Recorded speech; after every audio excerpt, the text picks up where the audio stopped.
This is Yeah, what the world happens is. when Yeah, the tournament starts half an hour ago and everything falls apart. definitely. And it's been half an hour of us just rambling. It's One Challenger's game. fault, realistically. Like, if you remove a team Challenge is after not the even that tournament bad. starts, it shouldn't reshuffle the entire bracket. That's crazy. To, to be fair, Smash GG for me is one of the worst like Hmm. websites to host tournaments ever. I don't know why people use it. It's really awful. It really is. Hmm. I Yeah, I'm there's not a not fan. a lot of great solutions. But, you know, at least we're about to see some Splatoon. That's the goal here. We have teams joining the lobby now, so we're going to be able to jump into our real first set. Praise the Lord. Very exciting stuff. Alright, we're going to jump over here now. Exactly. We're just waiting on one player, and we are golden. Um, yeah. And these are all randomized as well, correct? Yeah, so There's we've no got like random set. maps. After a map is played, it's removed from the random pool, and it's best of 5. So we may only see Yeah. 3 maps, but we will at least see 3. Yeah, hopefully. Well, not Okay. hopefully, we will. So we're starting Or on we Muscle will. Forge Fitness, and we know that Wolf's Blood like to run shooters. They may not continue that, obviously, Yeah. especially after last game, but No. how do you feel about their chances on this? Well, I mean, if they can, obviously they were against a really good team. There's some really good players, and obviously their coordination was a bit better. But I think if they use coordination with their specials as well as the way that they push in and help each other, I think they've got a good chance. But we'll have to wait and see what Asif, uh, I love that team name. What they bring out to the match. Absolutely. Um, oh, I get it now. Yeah, I've just put that together SF. looking at the player names. That makes a lot of sense. Yeah, bored as hell. So it's more of an SF. as. Excellent. Yeah, Yeah, that's I amazing. think Muscle Forge Fitness, like, I think a dual slosher team could go quite well here. You've got a lot of really nice Yes, angles you can play, especially around the zone itself. That could be yeah, cool. sloshers are really good here, but you also got because this is like one of the things where you have to use your brain and then like really think about what weapons you want to use, because one map could be good for some weapon, but not good for the mode itself. So That's true. so like sloshers aren't really good for zones, but it's good on Muscle Forge because the ramps and all things like that. But we're heading straight into this match. I'm excited. Let's see what both teams will bring out. Yeah. Oh man, it's such a big decision as well. Yeah, Oh. 100%. Okay, Sticking double with shot. shots. Ooh, Apples. I like Apples. it. Short range. Yeah, but Short very range. aggressive. The Oh. splashdown will be crucial. Okay. I'm just getting a message here that the RSF were not able to get their gear together. They are not wearing matching gear, and because of that, they're going to Okay. need to throw this one. They've Yeah. asked for a reset. Ah. They've Oh, asked the other that's team if they unfortunate. can get a bit more time to get their gear coordinated. Yeah. Anything to stall the tournament. I see you. It's just how it it's, be. it's just okay. Just how it is. But Yeah. oh my god, look at all this. So the official Oh my rules God, here are that this is a forfeited round. Yeah. But if the other team allows it, we can decide to just forget this ever happened, get a quick knockout. Although they are still playing, Hopefully. so Yeah, they I are think still that's just a so forfeit at this point. I think it's mainly a forfeit. I don't know if it's a forfeit of the set or forfeit of just this current game. I believe it's just the current round. Okay, so they are basically 1-0 to Wolf Blood right now then. I'm guessing. Unless they stop playing. Which I don't think they are. So, Oh well, I mean, if they're gonna play, we might as well watch them, but... yeah, I mean, I'm not... I don't even know, because like, I was gonna like one of sarcastically be like, oh my god, they're like destroying the other team when they're just like sitting around doing nothing. Yeah. Yeah, as you do, but And messaging they each really other wanna on fight. Discord while playing as well. Oh, that sucks. You really want to be in a VC for this. Yeah. I feel like that's like one of the things you want to be in VC, so you know like what you've done wrong. I mean, yeah. I think, like, they're going to play out the match. We get to see how they interact, but this round goes to Wolves no matter what, and that's just the end of it. Yeah, They can at least try and psych out their opponent. Like, hey, we're not coordinated, but we're still good at the game. This is going to be a good... I just can't wait to see the second match and see what happens once they choose the right gear, for one, and two, if they're going to switch weapons or keep the same weapons. Because obviously it depends. I feel like they might choose different weapons based on the map that it's on. But we'll have to wait and see. Yep, I think Wolves won the first round anyway, so... Yeah, it's 1-0 Wolfblood, which is unfortunate, but yeah, it's just what happens, you know. It's just what happens. Yeah. Anyway. It's unfortunate. That's Let's go on to the second game. Why did I DC again? I don't understand this. No. Why is it always at the end of the match? That is Why weird. is it always at the end? It's at the end of the match as well. I don't get it. This game hates me. Maybe because I'm trying to go on an Australian connection. Maybe. Maybe, just maybe. I have a feeling because I don't DC. I don't DC a lot of other times, and I play like US and maybe even like JP players. I don't know why. It's weird. Very weird. Okay, well we've It's got like, everyone I'm in just the lobby. Yeah, it's like I'm gonna commentate and it's gonna be me just being completely silent because I have no idea what's going on. That's okay. That's... You just give that strategic insight. I just have to look at the stream as well. It's like, oh no. Get that 10 seconds like, delayed insight. I mean, you can still give good strategy. I mean, yeah, true. But Splat Zone's Surgeon Shipyard. Oh, these are good backline weapons maps as well as again Soshas, potentially blasters as well. They are also pretty good here. I see some like one top player called Noctist. He uses Clash on Sturgeon regardless of the map, of the mode. Sorry. I could see that working. I mean, like, especially with curlings, but the problem here is if one person plays Clash, the other has to play Clash. And exactly. They can't so play the same one. You kind of at the disadvantage as well, with no paint. Yeah, that's true. A painting weapon would be good for maneuverability, especially because your entire team has to use the same weapon. Without a good painting weapon, you're not going to be able to get around very far. I guess dualies can get around regardless, but... Yeah. Actually, maybe that's the decision-making. Maybe that might be a good. That's a good insight. We have the same weapons from both teams, and they are geared up to match, so we are good to go.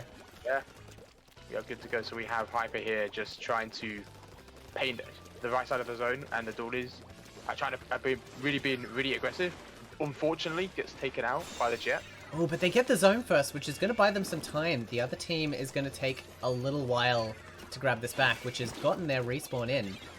They did a very good job staying up despite the player disadvantage. Yeah, Rain comes out from, again, Arsef, but it looks like it's not hasn't done too much to cap the zone because Wolfblood has immediately capped it back. Ooh, we got the jump out there. That is dangerous, leaving your partner alone out on the battlefield. Splashdown will buy them some space, however. They just need to get a bit more ink on there to get that neutral. And now they have the time to hunt out their opponent. Oh, and lovely work by Board in the middle there, just able to diligently dodge around their opponent and absolutely bamboozle them. If they can take out this Inkjet, they will be able to get zone. Oh. You want to talk us through what just happened there? Nope, okay. I think we might have lost them, but that is alright. We have seen an excellent use of spawn camping there as we had the jump back in. R's going to be coming in on top here as well. They've got a lovely high ground position that they're going to be able to leverage moving forward. Though one of the Dapples does go down early, that is not what they needed. They only have a bit more time before they take lead, but unfortunately losing a player when they did, the shooters are able to quickly recap before the lead change. This match is getting quite close. You'd love to see it. Okay, Board able to roll back in. Amazing maneuverability. You can tell Board probably mains these Dapples on a regular day. And is really pulling their partner through into this match. Splashdown ready to go as well. Could shut down this entire approach angle, and they do. Unfortunately, doesn't find anyone, but the Toxic Mist will allow them to get the splat there. It's 1v1 now. Control goes back in favor of RSF. Here comes the jump. Jamie notices the jump and knows they have to apply pressure as soon as they can with that Inkjet to prevent the opponent from gaining the lead. Unfortunately, they don't find any picks. Their teammate comes in, helps them get neutral, and a penalty is applied. Amazing work. That is just what you want to see. Jamie looking for that splat now. Oh, but gets taken out from behind, and that is going to be RSF in control once again. A 20-point penalty looks pretty doable here, especially if they're able to lock down both of the approaches. The downside to this is that if they're splitting up to block one entrance each, one of them is going to get 2v1'd, and they need to be able to hold off enough to get that lead. Fortunately, they do. Splashdown catches them out of awares as well. Excellent use of the splashdown there. And that is going to put Board ASF in a significant advantageous position. A lovely splat there as well. Look at this player just absolutely diving around the arena. Toxic Mist is going to make it real hard for Jamie to escape as well. And that is, again, RSF with control over the map. They are very close to a knockout at this point. It is only going to be one more fight, and it's going to be a very rushed fight from Wolf's Blood's perspective. They need this, and they need it now. And they are not going to get it. That is going to be game 2 to RSF. We have a game on our hands. Excellent. This feels good. Alright, so that is RSF taking their first point in this set against Wolf's Blood. It is now 1-1. We are going to move on to our third game. That was very good. I'm excited that we finally got gameplay going as well. That's very good. Just having a look around. Lucas, are you still there? I appear to have lost Lucas to some degree. Could be potential internet issues. Might have to figure out something on that front. First, I just need to get this game rolling though, because the tournament is already behind enough. We've got to get that moving. So we just watched... Oh my goodness, am I going to really forget? We just watched the Sturgeon Shipyard. Excellent. Alright, round 3. 169, that is nice. Very well done. Yeah, I forgot to disable those from my stream during the week, so feel free to spam those if you want. They don't do much. Okay.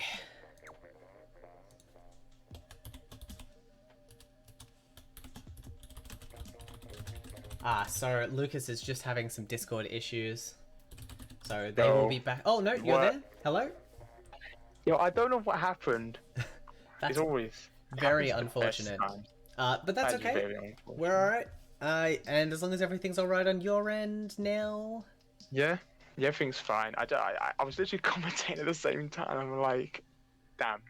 Yeah, unfortunately, you weren't coming through on my end, but we're good now. So that's all good. I'll let you take the majority of this match. Seems only fair.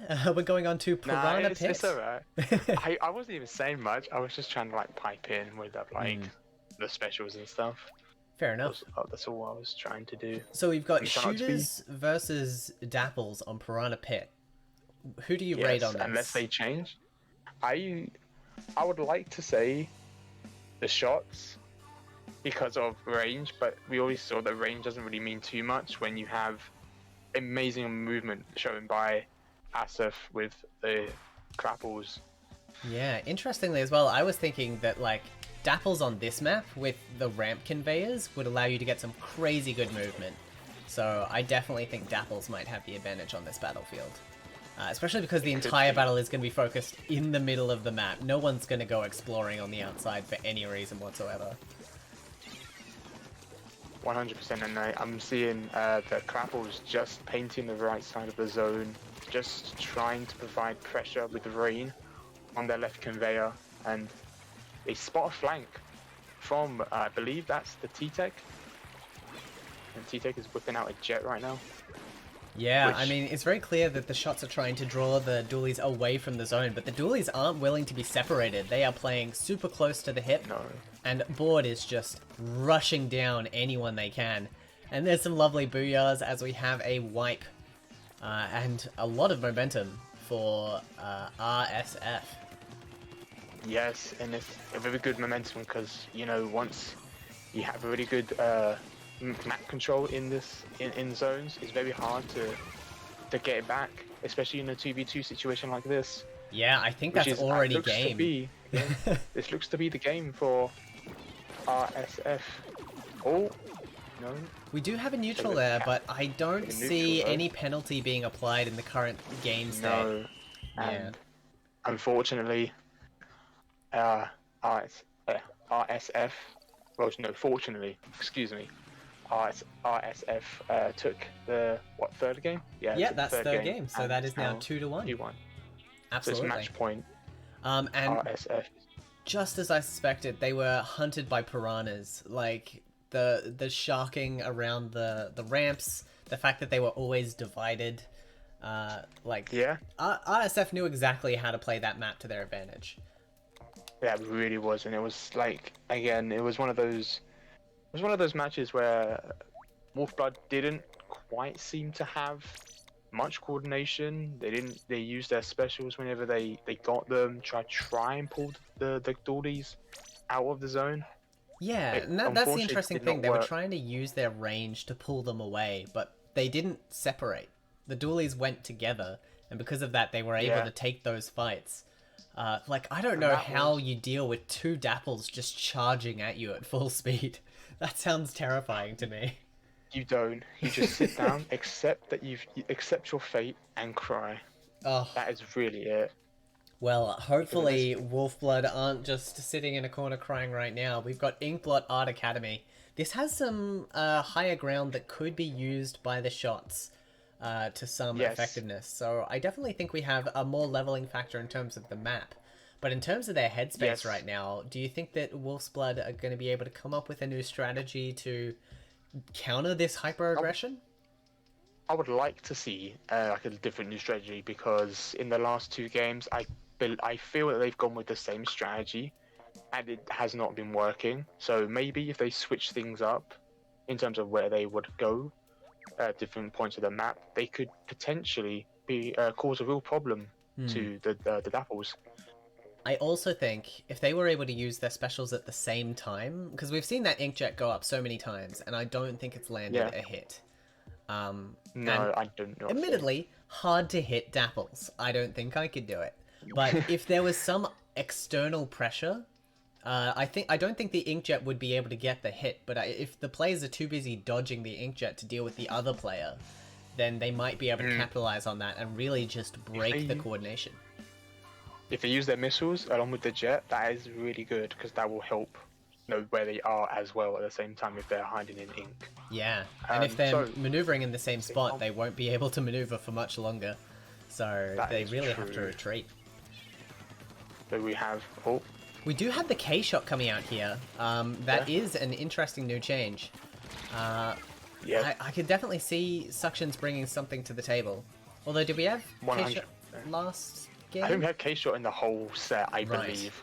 But the K-shot goes down, and the T-Tech, I think that was a wipe on the side of Wolfblood. So And RSF have RSF. two specials ready to go as well. Gonna try and splash down this inkjet, but gets caught under the grate! Oh no! and they get taken out too. It's a 1v1. This is also interesting. They're gonna go for a cheeky little flank. Yeah, trying to get a bit of pressure on the zone before they take the fight is clever, but with one player, I don't know if you can get neutral on Inkblot. It's such a big zone. The Dapples Nouveau saw the flank and acted accordingly, and now got now another wipe on the side of Wolfblood. Yeah, And this is RSF. looking to be the same game. They from figured out the meta last. here. They know what they need to do. Just take them out one at a time. Wolf's Blood aren't waiting for their partner to respawn in. And if you try and carry a whole relationship on your own, you're gonna end up very tired and with very sore shoulders. Okay, it's neutral with one one player going down for each team.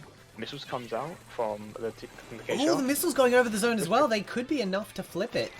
I could, and this could be a cap if they play their cards right. Oh, Wolf's Blood playing on a nice edge here, using the suction bomb as a good way to maneuver, and wow, they've done it. That's a 75-point penalty. That's a really big penalty, which this will be really hard for them to knock out unless they get multiple wipes, and the jet comes out from the T-Tech. Yeah, Missiles trying to come out here to support, but unfortunately not fast enough, and that Inkjet landing is cursed. Yeah, and the T-Tech is getting pressured by the Dapple, and this is... Oh, and the K-Shot got taken out by I think that was the Clapples. Yep, that was the Clapples. And the Clapples are just sharking right now, just applying pressure onto their plat. We have a restoring of the status quo here, where we have one player going down early and then both of the Dapples just hunting. But here they're working together. Look at this. The shots are moving as a team. That's really good. They've figured out what they need to do to make this happen. They've made the 2v1 situation, and they are going to be back in control again. That penalty is nice and cushy for them to attempt these kind of things. It's the timer they now need to be worried about. You can see that both of the Clapples are on the far left, and they took out the T-Tech as well, which was a really good pick for RSF. Absolutely. And that's the side, and that's... Oh, they got a trade. That was some quick movement, yeah. Clapples. That is... Wow. I don't know. I'm speechless about that. But yeah, I gotta commend Wolfblood for their use of suction bombs on this map. They've been really blocking off a lot of corridors and preventing that aggressive push that we've been so used to seeing. Look at that! They've managed to take the zone again. Saying that, the T-Kick is now inkjetting from their plat, just trying to keep RSF in their spawn. And Hyper's building special during this time as well. So the inkjet's probably planning on retreating. Oh no, they've got the call out. They've managed to locate the flank. If they can hold on for just 6 more points. And they do! And they took the game. And wow, we're going to a game 5. Not only are we going to a game 5, but that was a 99-point push, followed by a knockout from the other team. That is congratulations insane. to Wolfblood. They came from an impossible situation, realistically. With almost getting knocked out in the first minute and a half of the game, and now they've come back and knocked out, and now we're going for a game 5, which the absolute nerve. I like to see. You know, I made the comment, one person can't carry a relationship, and immediately the two of them are like, oh, okay, we'll hang out together and push together, and immediately we see that change in dynamic. Inkjet pushes forward while the Tenta missiles farms missiles, and then they converge back together to take their fights. They're using their kit correctly, they're denying space, and they were able to keep control of the zone. I mean, very impressed. I feel like they used their specials a bit more, as in, I'm trying to think of the word. Effectively is probably what we're going for. Yeah, like there was a lot more coordination, there was a lot more planning. And I gotta commend the snap decisions of Wolfblood to be able to get that 1-point stop. That was insane. Yeah. They looked to be down and out in the first 2 games, but they came back and, like I say, we're not gonna leave without a fight. Absolutely. Now we're moving on to Gobi Arena for the final game between these two. Based on what we just saw, what's your read on this? This is gonna be very difficult. Jet is incredibly strong on this map. Inkjet is incredibly strong here. Missiles aren't too bad either. So special wise, RSF have got the advantage. Yeah. I also think there's not a lot of ramps here. There's not a lot of places where the Dapples can make use of their fast dodge times to rapidly change altitude. So I think if they're in the middle of this map, they are essentially sitting ducks from any high ground fire. So it's going to be tough for the Dapples, but we've seen that they can get aggressive. We've seen that it can happen. It is currently 2-2 at the moment. So the winner of this is taking out the round. I'm glad we got to see a match so close. Oh, Loving the change in outfit as well. That is very nice to see. That is really nice. I rate that. That's really nice. Absolutely. So we just right now we're just seeing the Dapples just painting around the zone. I think they might get zone here first. Yeah, it seems like Wolfsblood are more focused on special building at the moment, and surviving. They don't want to be the first player to drop a man, essentially. Yeah, essentially because it'd be 100 times more difficult to play with only one player for like 7 odd seconds or however long. Excellent work there by Wolfsblood. The Dapples tried to dive out from behind the inflatable cover to take out the Inkjet, but they knew they were there and they played at a safe distance. They were able to pull the opponent out to an unsafe location. Might have been what they were trying to do on Piranha Pit as well, but this time they are working together and it is so much more effective. Yes, that is indeed, and if one of them goes down, that was a trade. The Clappers got the trade, and it's only the Dapples left alive, which they can just hold zone. Yeah, they're just kind of sharking by the looks. Oh, getting the jump location behind the barrier. You can give a jump, which is really good. It's great teamwork. Yeah, I mean, when you're the only person your teammate can jump to, it is that much more critical to make sure you're in a good jumping location. That's something I hadn't even considered leading up to this tournament. You would like to have a safe jump so you can get back into the action and help your teammate as fast as possible without swimming. Ooh, I said there were no ramps, but that use of the goal to dive down on the opponent there is exactly what the Clappers like to do. And with the shots down on the court, that is very effective strategy in taking the opponent out. Indeed, and we're just waiting, like, the Dapples are just waiting right now and getting jumps in from in the zone, so we can hopefully we're seeing a lockout potential right now. But the Jet comes out from Wolfblood with hopefully getting a pick on one of the Dapples here. Unfortunately, does not. Oh, it's so close. But one of the Dapples do go down. There's the penalty applied. That is a penalty, and that was just as we're about to take the lead. That's unfortunate. It really is unfortunate. I mean, I'm so amazed by the back and forth we're seeing from these teams. Neither one is super in control at this point. No. It looks like Wolfblood have finally got their act together in a way and are playing as a team and trying to help each other, which is a really good thing. You always like to see. Trying and succeeding, I would like to add. They have just secured themselves very close to knockout. The other team is going to have to rush in, and they will not have special to make this happen. That was a wipe on the side of RSF, and it could potentially be a knockout. Yeah, I can't see them getting this in time. That's it. That is a win.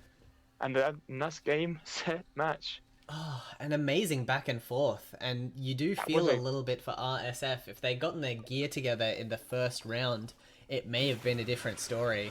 But as it stands, may have been. Like, the teams were so incredibly closely matched. I'm sure they both had a great time playing this set. And you can see the K-Shot doing work with the kills. Obviously, kills don't matter, but it's nice to see a bit of slaying. Of course. I mean, the splats really do matter in this mode, I would say. That's just the nature of it. But yeah, look, Wolfblood are going to advance to the next round. Yeah, taking the 3-2 on the set. RSF going to be dropping down into losers bracket to face off against either Presidential or Infinity, whoever takes that set out. Oh, whoever drops that set, rather. But yeah, that was a really interesting set, and that so far, even though we've only watched one set, that was a really good set. I don't know what can top that at the moment. Yeah, I mean, I guess we start looking for another game now, because that set is done.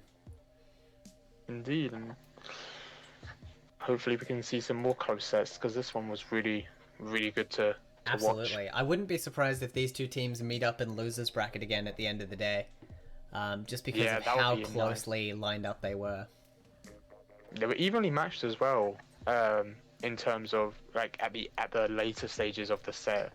Like the first game, really. Like the first one where it was actually a game, not like a forfeit. Obviously,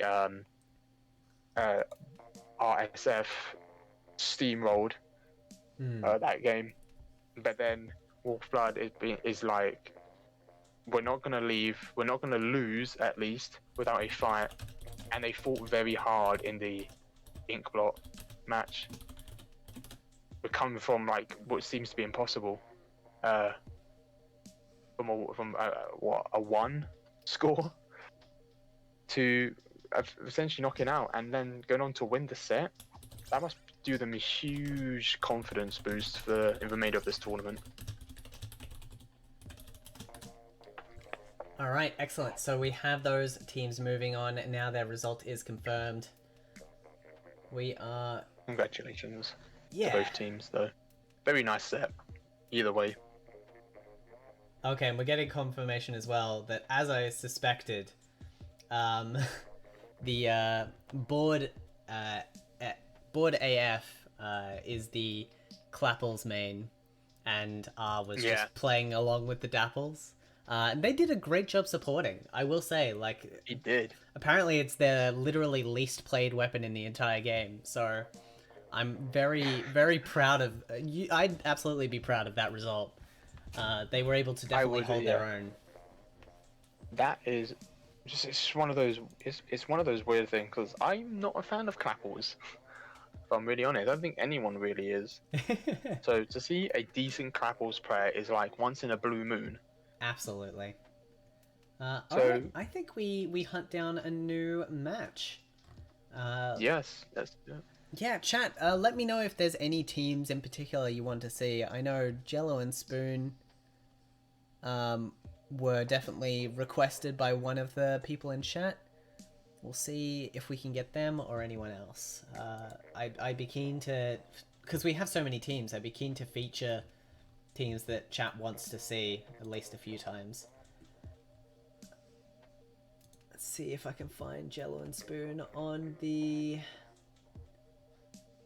roster, because we have a lot of teams here. That's a lot. That's a lot. Oh my god. Oh my god, Jello on a spoon. It's perfect. You eat Jello with a spoon. I wonder who's on that. Like those. So wait, who we? I'm so lost. That's okay. Okay, no, never mind. I'm just looking at the roster to see who I might be looking for. Okay, yeah, same actually. I'm doing that right now. Is that team I Love Women? It might be. I just love that name. It's just weird. It's simple. But it's also cool. Simple, classy. They're not perfect. afraid. Okay. I love gel and balls. Nice. You got the commentator to laugh. You're happy. You've succeeded. You've done well. I guess we could try to see. Honey Nut Cheerios and Mr. Grizz's 999 Achievers. If they're still playing, we might be able to see their next match. I'll have to reach out to see what they're doing.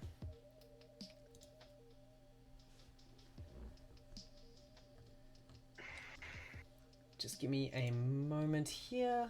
Let's see. You're alright. Yeah, with so many teams, it's a toughie. Yeah, I'm like, bro, commentating is a madness for me. Jesus.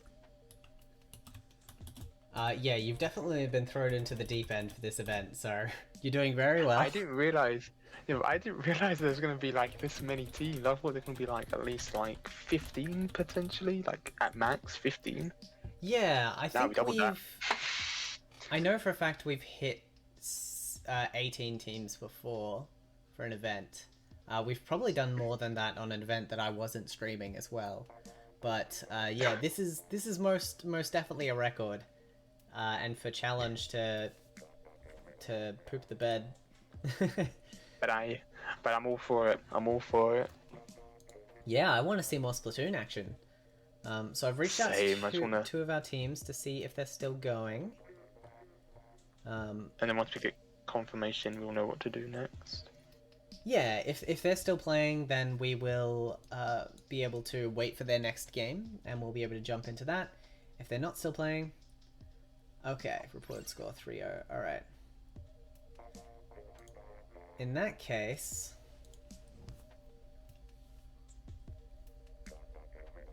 we should be able to spectate Nautilus's next game. So that Oh, that'll they're be playing it Nautilus. currently.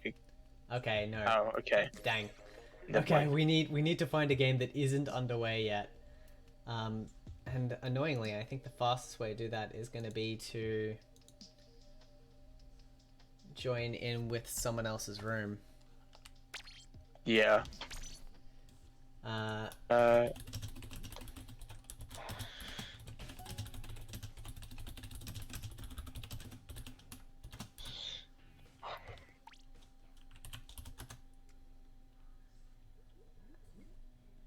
okay, great. So we're going to be able to watch Wolf's Blood versus Presidential by the looks of things.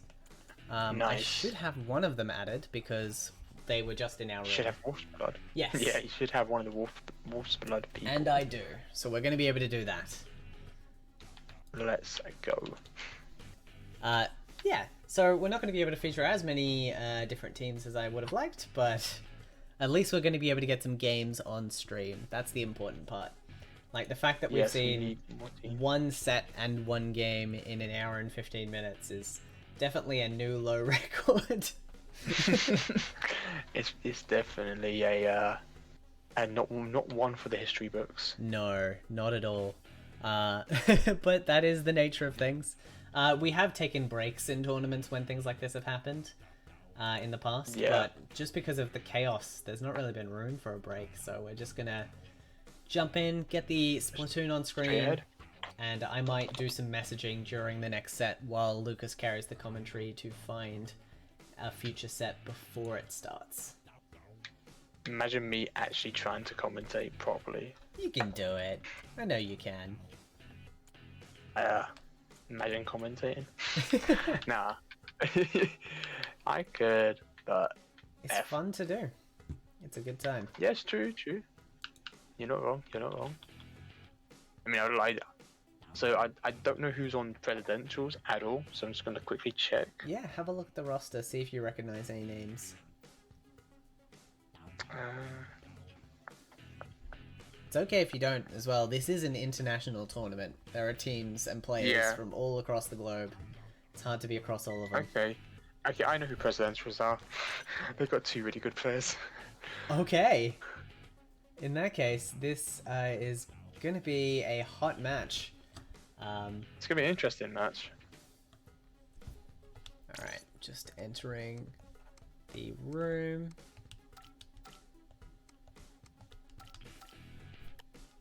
Great, I'll put the password in mod chat for you just in case. Thank you very much. And with that, we will be able to get to our second set shortly. I'll do some messaging in the meantime. I mean, depending on the duration of this, could it change things up? Yes, it could. So I might have to wait until we're on match Simple. point before I start sending out messages. But if this presidential team is as good as you say, then it may not be as long of a set as the last one. They do have Jay Sushi and Bless. They are really good players. So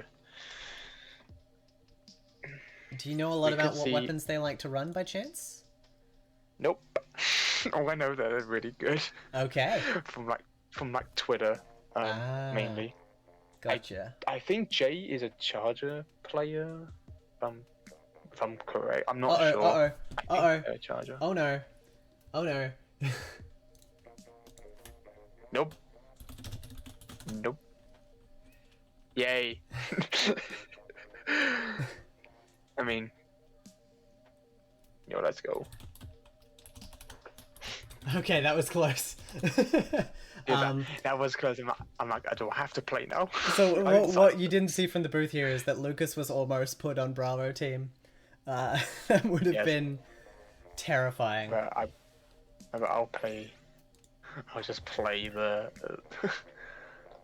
set for them. We've seen Splatoon's Gobi again. Yeah, So Spot Zone's Gobi. again, as I said, Jet is pretty good here. I am not sure what Presidentials is gonna run. I think I already know what Wolfblood is gonna go with. I think they're gonna go with shot again, like T-Deck and K-Shot. I feel. But yeah, I'm not sure what Presidentials will go. So I'm looking forward to seeing that. I want to The see set. something unorthodox because we've only seen like very fast light weapons so far, and that makes sense. Yes, you would see like a Hydra, Why? maybe a good shooter. Why would you do something like that? But also, why not? Oh, oh, I like this. CDS. I am I a like this. fan of that. CDS, Oh, it's good VDS. turf output, VDS and CDS. nice range. Yeah, they're not allowed to use Okay, the well, Ye same would one, love this. so they do have to Yeah, vary would it love up. this. Yeah, oh, absolutely. Ye's So- all on board. They're also both using, I believe that's Last Ditch Effort and Main Power Up. So they are Correct, yeah. 100% coordinated. Yes, they are, and they're already rushing down the T-Tech, and they've already got the kill, but essentially it's a trade from... Yeah. I feel like the the Inkjet's T-Tech going to Jet. have an easier time here than in the previous match, because the Squelchies Yeah. don't cover as much dodge roll distance as the Dapples do. Like, there's no dodge roll Yes. cooldown, but it is a shorter dodge.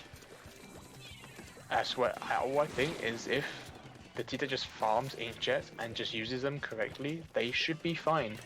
Because I thought that you can already see that they're very good with their Inkjet, so they just use it and get a pick and kill the other guy. They should be alright in capping the zone and potentially locking them out.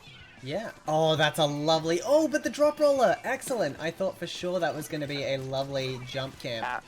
That was an amazing drop, but it was... but they actually like dropped into the zone, and the CDS was just waiting for them to drop down to kill. Yeah. I mean, I will say, I've seen excellent use of the suction bombs from the K-Shot, but the Yes, range from very the good. Squelchies is just so suppressive. I Yeah, don't know once- how they're going to be able to stop this. I don't either. Once they have, these guys have control, it's very difficult to stop because the CDS has so much range than your average K shot and T Tech. That it's really difficult. I just noticed to Presidential have even back in the coordinated their eye color, which wasn't even a requirement for this event. They have matched each other down to the finest of details. I mean, they are literally just on point. They're literally twinning at this Yeah. point. They really are. 100%. Same hairstyle too. Alright, we're as moving well. on to Piranha Pit here. I feel like this is going to Another. open things up a bit more for the shots, because when you start talking about range, like the range that the Squelchies have, you want to be dealing with open areas. You don't want narrow sights. No, not because really, no. narrow sights really restrict what you're able to shoot at. So I But they think... have the range. That could be some sort of. Could give them a bit of leeway, especially in the middle of the zone towards their conveyors. This is a. I feel like this is a one where like range is pretty much really good here, and unless you go onto like the right side, I'm guessing maybe a little bit like it could be a bit difficult. But if you're on the middle of the zone, like there and to their core, range is pretty much just overpowers, I think. Yeah, true. Being Always able to the- hit both zones at once here is actually going to be pretty big. I didn't think about that. Alright, no change in weapon. Oh, we have a change in weapons from Wolf's Blood. Yeah. They've changed to the pros. That's interesting. Yeah, that is a good counter pick for sure. Although I'm noticing Hyper's teammate not moving straight away.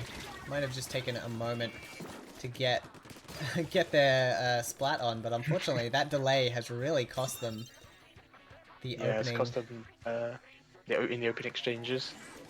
And now it's all about trying to get your specials and at least try and get back in and coordinate. I gotta say, Tentamissiles and Point Sensor is gonna really leave the lockdown on Wolf's Blood. They are gonna be marked at pretty much all portions of this match. Oh, Bubbles! Great Yes, use of Bubbles there. That has Bubble got comes them... out in more of a defensive style, it looks like. Yeah. Definitely bought them some space. Unfortunately, their teammate going down, they're gonna have to stay in these bubbles to survive, and those bubbles don't have much life left on them. No, but they got this. They've got the pick on this on the CDS, which is a decent. It's a decent pick, but they fortunately go down to the VDS, who gets another Oh, kill. That's a wipe VDS with the on the side double. of Wolfblood. And their teammate was on respawn too. That was really the time that Wolf's Blood needed to push back. And they were But not the VDS able... does go down. Okay, okay, there's still a chance here. There's still absolutely a chance. They've got neutral. They'll be able to buy themselves some time. Yeah. But the CDS is looking like it's going to a flank. How did they get up there? And the beats me. You know what beats me? I don't know how they got up there. That really does beat me. That's some crazy movement. Okay. Well, Presidential are going to take the second round. Can they make that jump from the ramp with the dodge roll? I would like to think so. I feel like there's... I feel like a boomer because I should know this.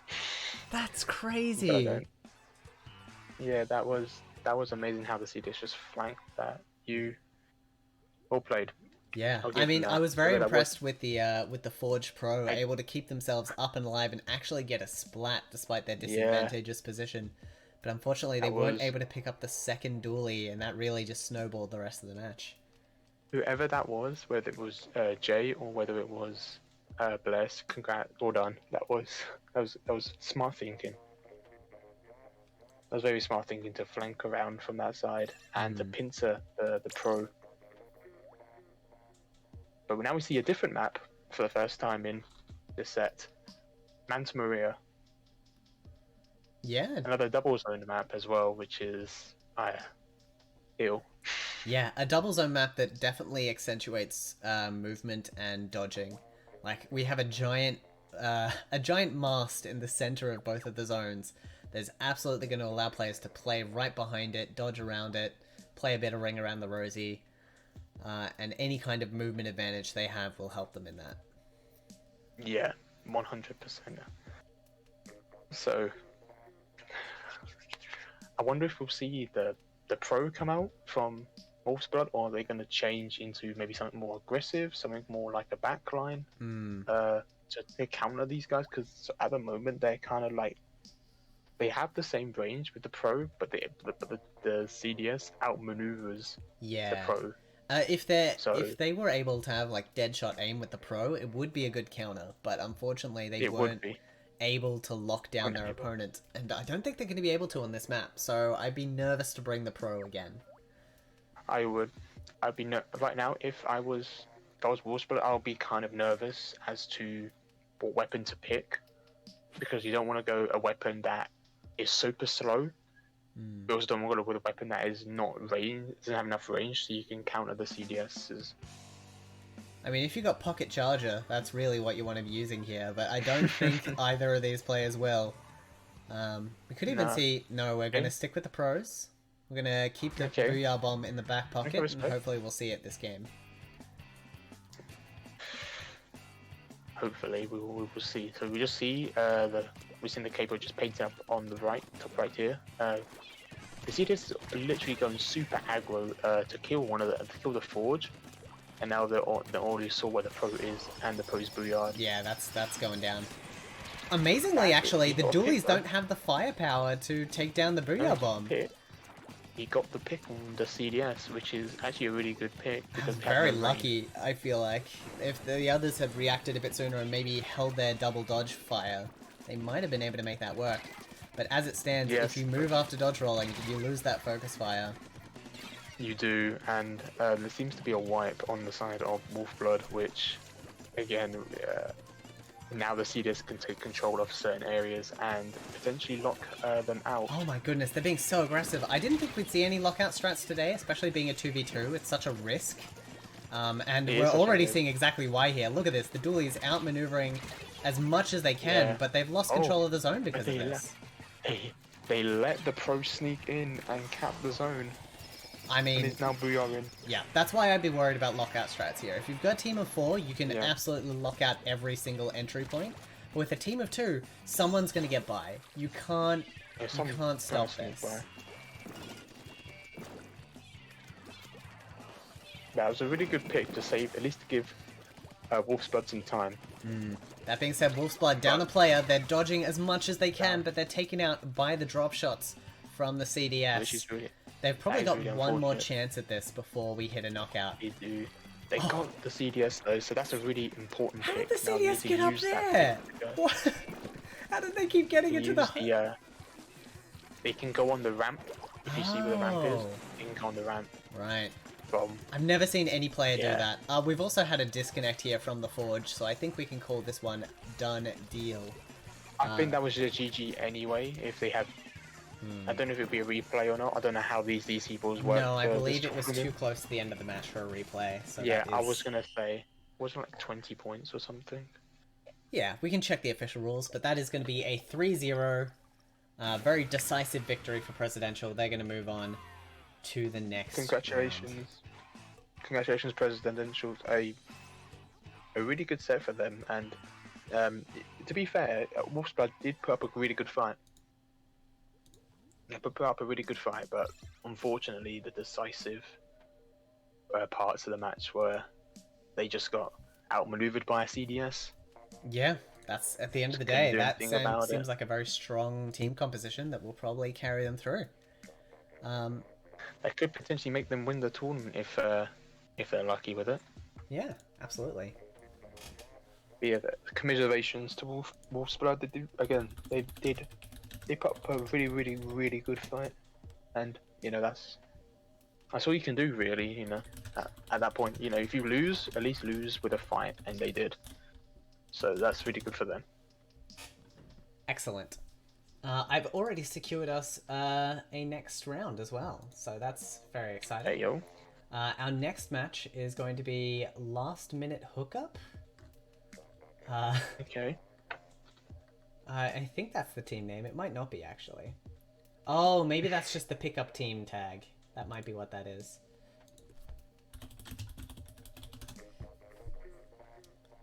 I mean, we need to leave, by the way.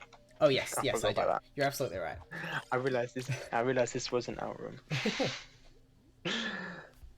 Okay, so I will put a room up for that. And we will be able to get our next set underway. We're about a third of the way through the tournament at this point, I believe. We have had our first set of eliminations from Losers Bracket, so that is rolling forward. Just great stuff. Just accepting a friend request. So, who are we watching this time? Okay, so our teams, I will get you the official names here. We are going to be watching Roni Roni versus... I can't see the tag. Oh, no, it is Last Minute Hookup. So this is a Losers Bracket match that I've managed to grab us. So this is going to be a best of 3. It's going to be very tight, very quick. Okay. And yeah, Roni Roni versus Last Minute Hookup. Last Minute Hookup lost to Kiwi Fruit Pulp in the first round, who we almost got to watch, but we didn't. And Roni Roni were dispatched by Brutus and Talene in the first round. So we have both of those ready to go. Alright, I'm using the same password as the room I made before. If you need me to send that through, let me know. Yes, please. I can't remember. All I think good? it's 222, right? You did Wait. not just say that on stream. It's okay. It's okay. Oh, well. I'll just have to change it for Oh, well. future rounds. Yeah. I just thought it was nice, you know? It's a game about twos. So I thought 2-2-2-2. I mean, don't fight head. Easy. I Okay. can't believe I actually said that. That's With me. alright. It happens every stream. The room code actually always okay. get leaks out. It's okay. Alright, great. So we've got one team ready to go. We've got Roni Roni, which is comprised of, you'll see, Nexus and, I believe, Undertow. Indeed, yeah. And then our other team, Last Minute Hookup, has Cone and someone else. I don't know Yeah, who the other no. one is. Is it Geo? Nope. No, that's someone on a different no. team? Okay, I don't know. We'll find out. Yeah, just this cone. Right. And his teammate's agent is also cone. I see. Will you be able to... could you check the rosters for our teams? Just to triple check who we're looking for? Yes. Yeah, there's no Roni. Wait, this is yeah, this is Cone. Yeah, it's Cone. Excellent. So this is yeah. So yeah, we've got Roni and Last Second Hookup should be the Last team Second. names. Yeah, isn't Say on the rosters for some reason? Oh, okay. They might have changed their name from Challenge, but Yeah. they're using a clan tag, so that's going to make it so much easier. Thank you to every player that does this. It makes our lives so much easier. 100. 100. Okay. So much easier. I'll set the Bravos just in case we have a disconnect. Helps things run smoothly. And Oh, Moray no. Towers. Oh god. Okay. I'm not playing. Every I'm so glad I'm not Splatoon playing. player's favorite map, Moray Towers. Oh no. So this is a losers bracket match. We don't normally dip into the losers bracket this early, but because of the chaos of the bracket itself, we're literally just grabbing every match we can. So this is a best of 3, this one. Players do not have long to size up their opponents. Sneaky Splat, I see you in chat. Thank you for dropping by. But yeah, we're about a third of the way through the tournament at this point. The player that loses this best of 3 will be dropped from the tournament. The player that wins will move on to face off against Uwu in losers round 3. Ooh! So you got Blobs and Squiffers. I mean, Okay. I like it. I like it especially because blobs are very good for zones, but on this map, I'm a bit more skeptical. Squiffers, I think, might have the advantage here as long as they're playing on level playing field. Yeah, that's true. Whoever drops But down also here, have- though, is definitely going to be in trouble. Yeah. As if the Squiffers will hit their shot. Oh! And they are. Immediately. Squiffers just hit their shot. What a shot from Cone here. Or Yeah, last second you hookup. can tell who mains the the Squiffer and who's the partner just immediately. Sometimes, yeah. Look at that. Oh. Another splat on the side of last second hookup. They are just so far the Squiffers. Cone is just really just being a. I don't know how he would say. I mean, a chef's kiss. This is going to be Yeah. a match of chef's kiss. We're just going to see beautiful shot after beautiful shot from these Squiffers. It's going to be such a satisfying match. Ooh, the Blob's almost getting up on Chase here, though. Definitely applying pressure, but bam, there's the shot. Chase is clearly no stranger to the Squiffer either to be able to land a shot like that. And the baller Chase is definitely going to provide them some space. We knew no splat was going to happen there, but at least they're able to get themselves positioned well and get the opponent stuck on snipe.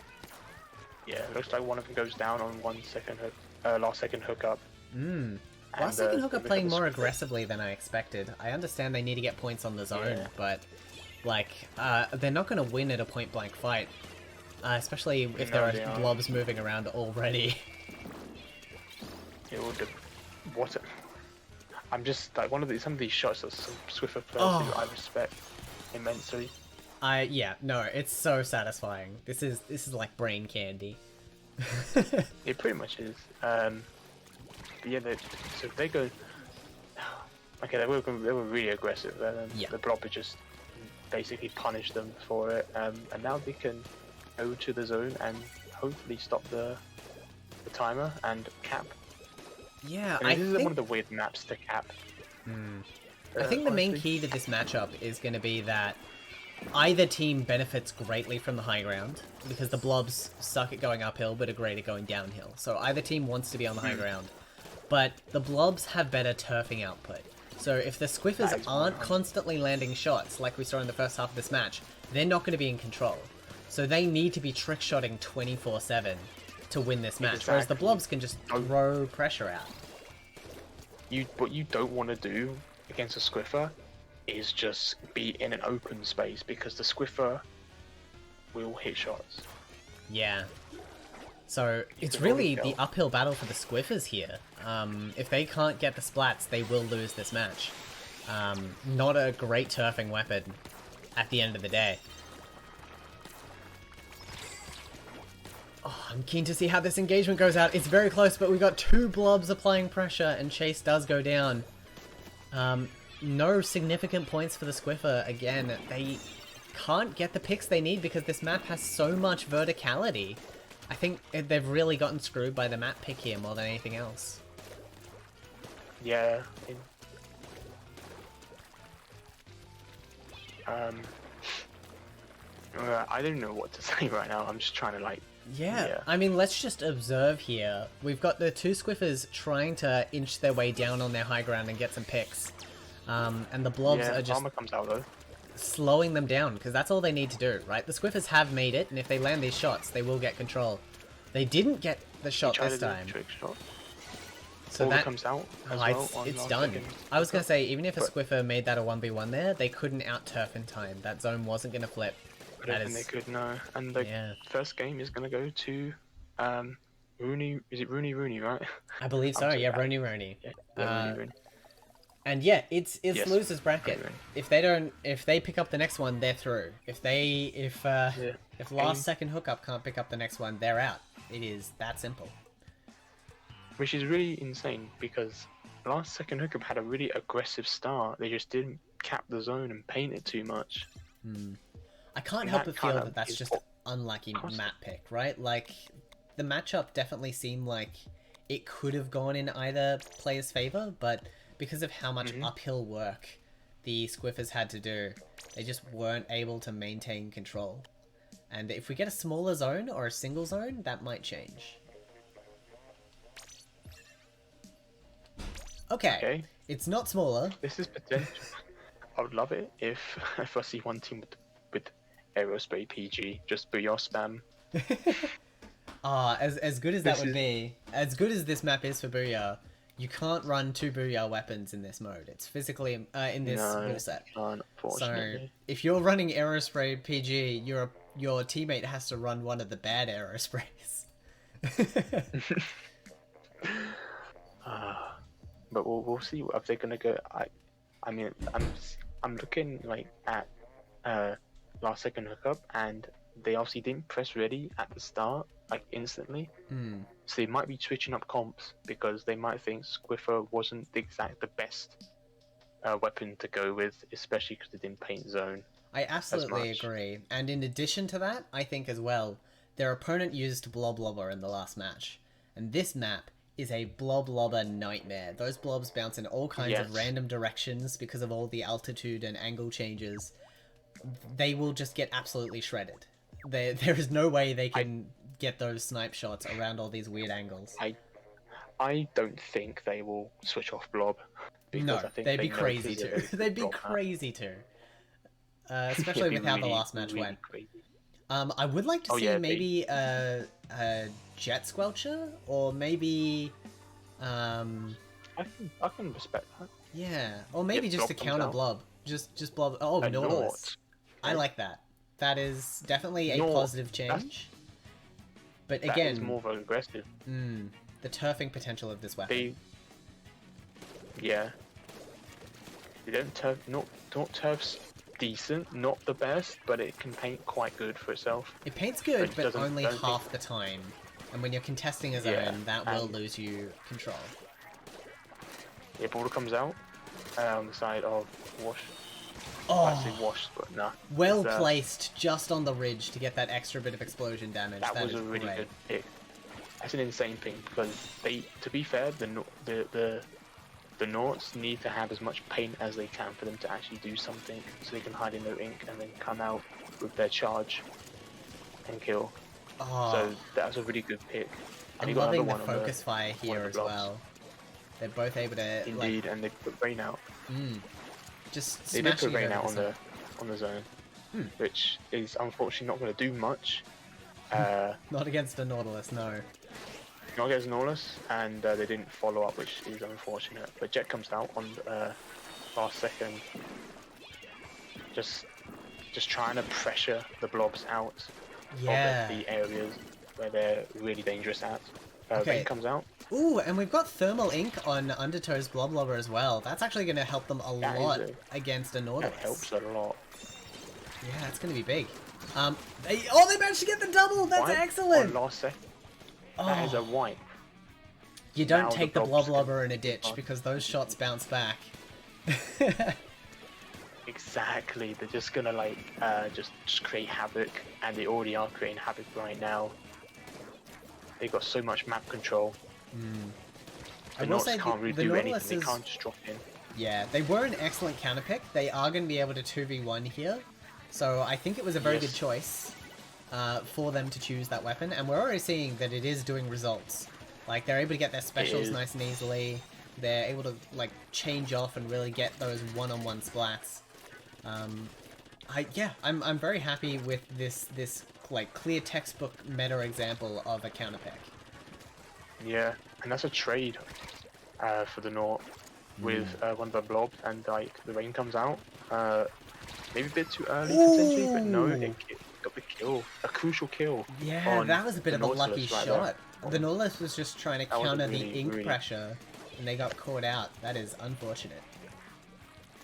Indeed, and this could be again, they have so much map control. If you look at the map, it is completely under last second. Rooney control right now. It's completely under their control. Okay, Bola again for the The neutral. zone. Ah, But not the bomb enough. rush gets the kill as well. Gets the crucial kill because that is so crucial because they have no penalty points. Yeah, they So managed to just get the as many stall, points but as they can. couldn't get the cap. That's devastating. And they just got another kill on Cone here, and okay, they got 6 seconds. It's enough. But are they gonna neutralize? They get neutral. Can they get it with the inkjet? They're gonna have to get either the splat or control immediately. No, the jet got cancelled by the blob, and they got the cap though. They got the cap. That's huge. That's huge. That's what matters. They got the cap. But the ball comes out and does nothing, and a jump. Good jump out. Which actually is a good jump. That was very smart. They need to be together to win this fight. They can focus fire so much better than a blobber can, because those uncertain angles really prevent you from being able to dedicate all your fire to a specific location. You can tell that that these guys have played blob before. I feel. Yeah, this isn't because just some all these for fun pick. All these trigonometry tricks and all that. The zone isn't currently still in the favour of Rooney, and then all the Nauts has gone down, so Chase is on his own, but he does get the pick. Oh, it's not enough though. They are out of time. It's not enough, and that is unfortunately for Rooney. They not Rooney. I keep messing that That's bit okay. up, but for Rooney, they advance to the next round, which they will face it was Ubu, if I'm not mistaken. That is correct. It was not a clean 2-0. They definitely had to work for it in that second round. They definitely had to. Credit to last second hookup. We saw a lot of fight out of them. It's a shame that they're going to be dropped in here as they have. They have managed to secure at least one set win today, so they're not going to go home completely empty in their hearts. No, that was an entertaining set. 100%. All right. Well, with that, we can move on to another round. Yeah, that set was really good. Like the score does not reflect the match, like the whole of the set. It does Absolutely. I think it was also a great example of how this tournament's unique rules really create some interesting matchups. Like, we saw 2 weapons we haven't seen before today. In fact, 3 sets of weapons we haven't seen yet. And how they counterplay and interplay is so intricate and unique. It's not just as simple as, oh, this team outranges this team. There's so much more at play. I feel that Rooney had the better maps for their weapons. And it kind of did show.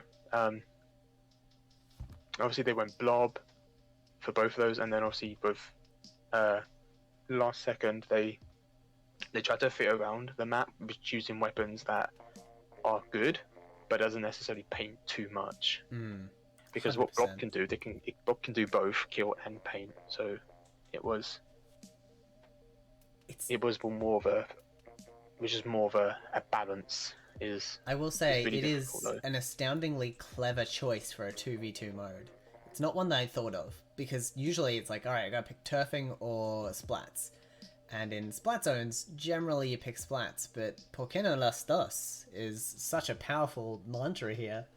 I'm very, very proud that some of our teams have considered and really put the time in to think about what weapons would be the best for this. Indeed, and that was. I hope to see more unique weapons, like some weapons that we haven't seen still. But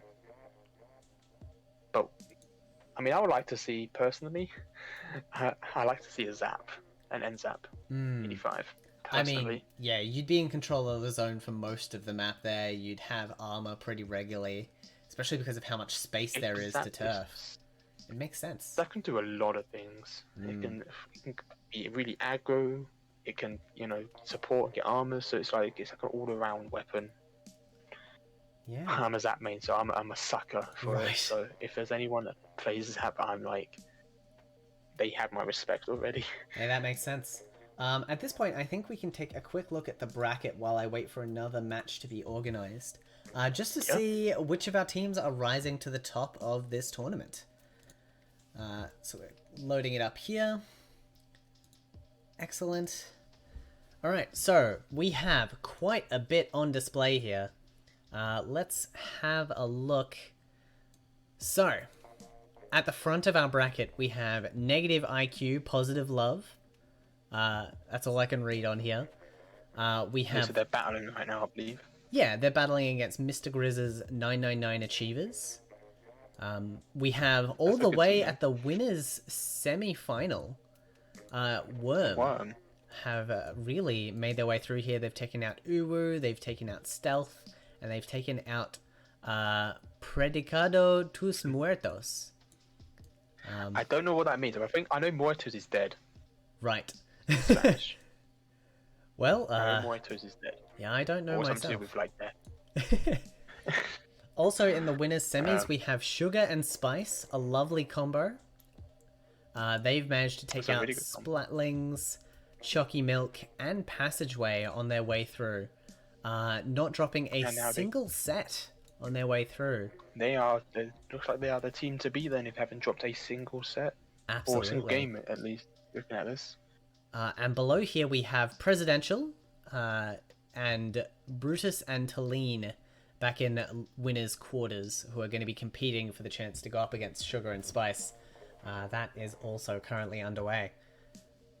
If we move down to losers bracket here, we have quite a few teams waiting for their matches to catch up with them, because they advanced quite well in winners and then have been waiting for losers to resolve. But we still have a long way to go in losers. This is going to take a little while. I did see Uwu I think Rooney got a bye against Uwu. Yeah, Uwu might have dropped from the tournament at this point. Yeah.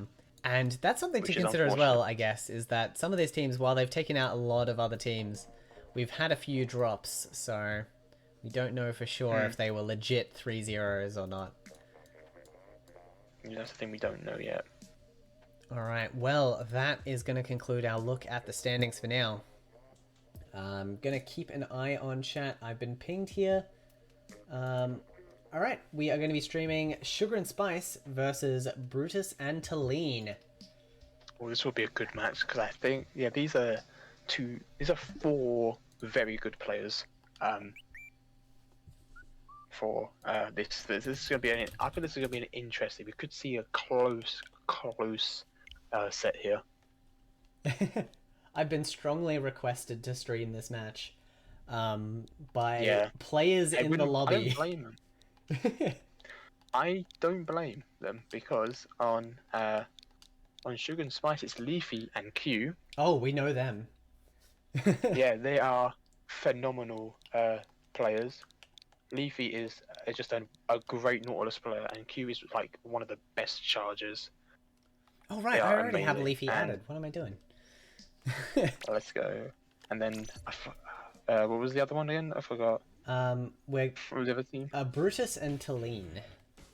Brutus and Talene. I believe that has Madness and Legend, if I'm not mistaken. So both of those players are super duper regulars for tournaments here at the VDS and CDS community, and have won many of them. They have quite a few titles under their belts. So Yeah, this is going to be a blockbuster match. This is really going to be one to watch. this is the one to watch right now.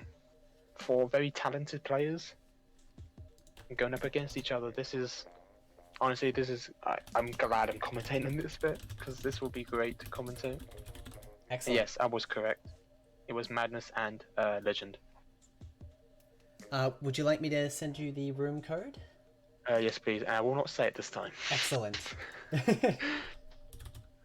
Yes. Okay, and with that, we are almost ready to go here. Oh my goodness, this is going to be a blockbuster. I would not be surprised if one or both of these teams end up in our grand final. I would not be surprised either. Are legendary and absolutely mad, as two of the players will have you believe with their in-game names. This is going to be a real treat, I hope. Ooh, we're starting with Snapper Canal as well. Yes. It's going to get scrappy. This is a very weird map for zones. It's a really weird map for zones. Because you have that big block, like, I don't know what you would call that, but like, yeah, just a massive barrier. The zone. You can dance around the zone, so if you've got high mobility, you're going to be in with a good spot. But also, like, curling bombs are amazing for this because they just ricochet off the entire thing. Blobs work really well. Your standard turfing and shooting weapons will get this zone done quickly. Even a charger can get this thing done in 2 shots. Like, it is a wild and crazy map. Indeed. Also, I just realized I'm going to call Madness's team just B&T, just because it might be easy just to say that quickly while you're commentating on the action. I'm going to follow you on that. I think that's a good call. Yeah. And then maybe, like... B&T, SNS. SNS, yeah. I feel that might be just to help the commentators. I might even just do SS and BT. SSBT, yeah. You know what? I can agree with that. Okay, so we're back into winner's bracket here. So this is best of 5 once again. We're starting with Snapper Canal zones. We've got Squiffers and Squiffers. Oh, okay. Well, Squiffers, okay. This is going to be interesting. But we do have a difference in Squiffers. One is carrying the fresh Squiffer and one is carrying the new Squiffer, I believe. So that is a slight difference in compositions.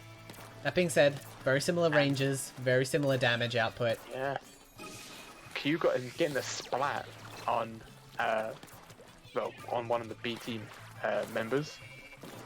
I'm not sure who it is actually. So Brutus went down there, so Talene, the remaining player, also hunted down. I mean, I'm not surprised to see this kind of result here. These are some very strong players. A bit of disrespect, nothing like a friendly bit of disrespect. I love it. I love it. Keeps things interesting. So both teams are running armor and point sensor, but let's talk quickly about the differences here. We have a baller. We do have a baller. For S and S. What do BT have here on their fresh Squiffer? What's the special for that? Oh, Inkjet. We have armor. We have armor and jet. Okay, so that is going to be quite the play here. Yeah. I can't help but feel like Baller wins in this situation. They can't quite cap the zone, which is they need. But they did cap it. They took out Q. I didn't believe that was Q in the process. Oh, yeah, but Leafy with the double! Took out Leafy with the double, and that was just that was amazing. An immediate change of events there. Say well done. That was a really good change of events. They looked like BT were on the upper hand. Leafy was like, nah. Yeah, can't say I expected that. Like, but here's the thing, with charges, it doesn't matter if you're 2v1ing. Like, it only takes 1 shot to take out your opponent. Damage stacking isn't a factor. Oh, that's unfortunate. Oh, the armor. Oh. That's unfortunate. It just knocked Q off the map. That was so unfortunate. But that is a wipe on the side of SS. I mean, that's the danger you play running Ink Armor on Snapper Canal. There is always the chance that dancing a bit too close to the edge will send you sailing off and negate your damage reduction. It makes sense. That is unfortunate. Yeah, I really think Baller's the correct choice here. I'm just thinking about it. Inkjet can be taken down in 1 shot, but Baller can survive several hits. So another wipe on the side of SS, and then BT can start taking those points down and potentially getting the lead if they play it right. Absolutely, one splat here Jet. will guarantee They have them the Jet, though. lead for sure. They have a jet. They're just waiting for armor. I'm guessing. Yep, And they there's have the armor. There's the jet. There's the 100%. That was the plan. The jet. Oh, jet They doesn't have come out armor. actually. The jet's not coming out. So I guess they're waiting. Oh, but they did take the lead. They shouldn't have waited. They just took the lead. Okay, no, they And did get then, lead. That's Leafy- good. I was worried they didn't. Yeah, Leafy. Yeah, Leafy got the kill on one of the BT members, and then another one goes down. That's Okay, a full so that wipe. is S and S now in control. It was a bit of staggered wipe, so we Yeah. are going to see someone coming in quickly, but the armor is ready to go. Point sensors rolling Yeah, out, so they're ready- going to find where they need to... Ready to activate whenever they so need. Hmm. Armor comes out on For the both side of teams. on both sides. On both sides, armor comes out, but they took the lead. Yeah, a lot of back and forth here. It's just going to come down to who Yeah, a gets lot of these back and splats right here, right now. Oh, and Leafy like gets that coordinated dragon for clockwork. That was really good. Well, so that was another wipe, I think that was, yes. It was, yeah. SS getting both of their 1v1s won at the same time. Loving seeing these squiff shots as well. Leafy just drifting Yeah, Leafy around. again showing up right now with the Swiffer. Like, they just taking names. Knockout is imminent. Both teams players Yeah, have to run for the no. zone, and that puts them in a really vulnerable they got- position. It has been capped by BT, but it became. I mean, it gave them time, which is a really good thing for them, even though they got wiped. It gave them enough time to hopefully regroup. Oh, for sure. A wipe And, really doesn't matter that much in no. this mode. I'll be honest. Like with how this matchup is, No, a wipe is just as bad as two individual splats. Your I players mean, are all one hit kill and can all capture the zone quickly. this is it's like SS is taking the first game in what has been so far has been really intense to even the the evenly. Yeah. Well, now here's where things get interesting, right? We've got two evenly matched teams running the same weapon. Even though we saw SS with a superior splat quantity, the score line was very close. Do we see a weapon change from either of these teams? Maybe on the it was such an even match between these two teams. It was just who could hit their shots first, and unfortunately BT couldn't. Or unfortunately SS for BT was they hit their shots. But maybe we could see some comp changes. Yeah, I'm curious about it because, like, now that they both know the other team is running Squiffer, which is something that was a secret up until this point, we have that confirmed. You can counterpick, and like Yes. clearly the weapon's working well for both of them. They're both well practiced, and it's very close. So counterpicking to something you're less comfortable with might be a bad call. But if your opponent stays and you change, like this, I think we could see a significant change in power struggle. Maybe, and we have the Naught though. So again, like last match, we saw the Naught not doing as well, but The they Naught do was it? up against Blob Lovers though. I think against a Squiffer this could It work was. quite well. That being said, but saying that, Squiffers, you just got a spat. Squiffers are also running like all main power up, right? Main power up on a Squiffer, that is for range? Or is that for yes, damage? it's for more range. Okay, it is That's range. for more So range. honestly, they might have more range than the Nautiluses, and that's a problem. That might be more of a problem, correct. Nice splat on Leafy there from Talim.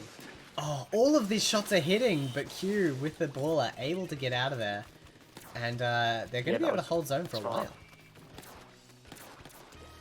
Yeah, you just see this just going back and forth right now. Both teams trying to capture the zone and not letting the other team get it. This is like just a real stall in here.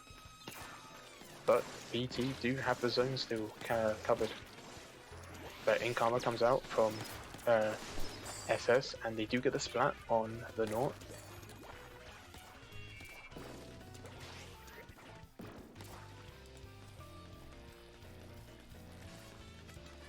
Okay. That is looking pretty decisive there. That is going to be the game. Again, yeah, I think the Nautilus was a good idea. It was a good counter pick idea. But with the Squiffers having extra range, they weren't actually able to capitalize. No, that was unfortunate. I think what kind of killed them was the first wipe in a way, because they couldn't get much because they just painted around, and like SS just completely painted the left side of the map and they just couldn't get in. Alright, well, moving on to Wahoo World, our final map here, if we see SS taking this out again. They're going to stick with the Squiffers at this point. I have no doubt on that. Are we going to see the change back to the Squiffer for B and T, or are they going to try something again? How is your vibe on this? I feel like they might change back to the Squiffer because I don't think SS is going to change because it's working for them right now. They're playing really well with the Swiffer, but I think for BT they might want something that maybe out. I don't know if you get outrange, but I'm not even sure what they could do because Well, there are I'm not really options for 100% sure what outranging. they could do. Like a vanilla Splatling would outrange. Yeah, I think depends on the NPU though, because an NPU can make it decent with range for a Swiffer. That's true. I mean, they're not going to run E-Leader. I don't think anyone is going to be bold enough to run an E-Leader in this tournament. No, I don't think. It's just not smart. Unless they're Honestly, crazy. I think a change to a Bloblobber might be beneficial. Simply because, like, we saw it before, the Bloblobber versus the Squiffer up close. If the Squiffers don't land their shots, they get splattered. But also, this is such a good map for it. Yeah, Splash comes out. Okay. I mean, I like Good it. pick. They are going to be able to out-turf their opponent for the first time in this tournament. So maybe they can use that as leverage to get these splats. Yes, they could. So we see Armor comes out from SS. Going to cap the zone here. Oh. The Bomb Rush comes out as well. Talene And they're tries wiped to sneak already. underneath, but yeah, gets caught out. They really needed to be together on that one. I know that if they're together, the Squiffers only have one location to look, so it's good to split up their view, but at the same time, if they get spotted, that sneak is worth nothing. Yeah, that's very true.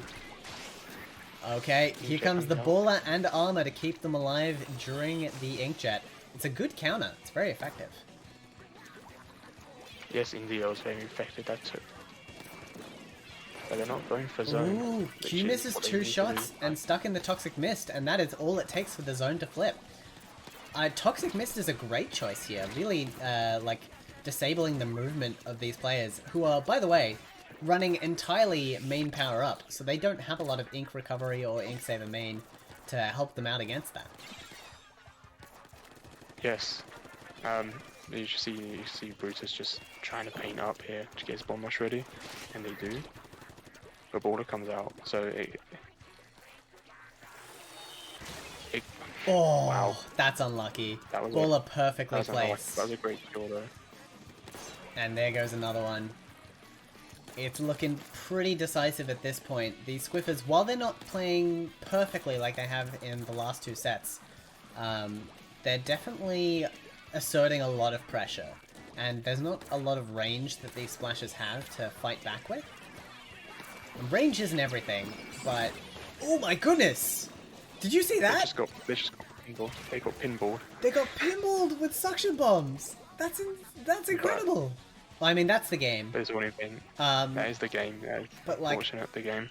A very good match here, and I want to commend the pure pressure that we were seeing asserted from SS. They were just absolutely domineering over this map, despite only having, like, 2 Squiffers, right? Like, realistically, 2 Squiffers aren't the map control machine they need to be. They will get picks if they spot you, but if they don't, they're not the best. And yet we're seeing just absolute unrelenting control from SS. Incredible work. Indeed, I think that was still a fun set either way. Yeah. I enjoyed watching that for sure. It was nice seeing the change-ups and weapons to try and counter it. So, We're a bit all over the place with the tournament structure, just for people who have just recently joined us. We had a bit of a challenge disaster early on. But essentially, that was winners semi-final between Brutus and Talene and Sugar and Spice. Sugar and Spice are going to be moving on to the winners finals. If they win that, they guarantee themselves some prize money for their team. I believe we have prize money for this tournament. Just going to double check that. Yep, first place pair gets 60 USD to split between the two of them. So winning the winners final will guarantee you some prize money and a spot in the grand final with a bracket reset at your side. It's where you want to be. Now If we you have... want to get into grand finals, it's like you know that regardless of what happens, you've won at least some kind of cash prize. Absolutely.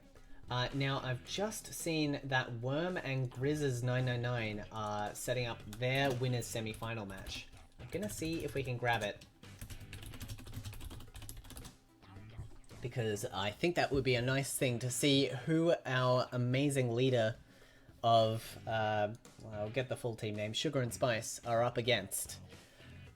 We know that they're going to be running Squiffers pretty predominantly throughout the rest of this tournament, unless something dramatic happens. Unless someone discovers the counter pick for double Squiffer. We're going to be seeing that Squiffer a lot. So it'd be nice to know what they're up against. Indeed, hopefully we'll see some sort of good match. Okay, I've been given permission to spectate this match. I just need to find my way in. Hopefully I know someone who is in the lobby. Don't know if I do, so I'm going to have to quickly send out a friend request. 1 second. Now, would you please look at the roster for Worm and Mr. Grizz's 99 Achievers and tell me if you recognize any of those players? Yes. Well, I do the very fun friend request that I must do.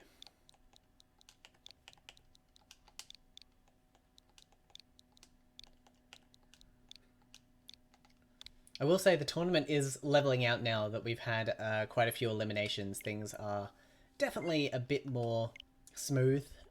Like we're now streaming winners semis, we'll stream winners finals, and then we'll jump into losers bracket and see what we can grab there. Should be good. Alright, excellent. I have sent the friend request. Gonna jump into the room now. That's a gross donut. Okay. Any info on our teams, or are we going in? I actually forgot what ones. Oh, we are streaming Worm and Mr. Grizz's 999. Okay, so Worm. Worm is Beanie and Zeke. Mm-hmm. And was it Mr. Grizz? Yeah. If I can find it. Oh my god, Shadow Wind and Keen, which are from Good Morning. Excellent.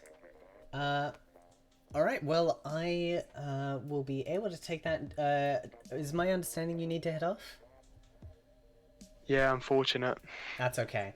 These things do happen. I understand it's very late where you are right now. So, like everyone in chat, to give a quick thank you to Lucas for helping me through the early parts of this tournament. It has been crazy chaos, and I could not have done it without them. Thank you for being here. Hey, no worries. Thank you for having me. I enjoyed it. I'm glad. Hopefully we'll have you back for future events. Have a good night. Hopefully, yeah. That'd be nice. But And yeah, happy thank you Valentine's for... Day. You too. Alright, thank you for this. No problem. Bye. Bye. Okay. With that, we are now in our winners semi-finals. We are going to be watching these two teams kicking it out old school.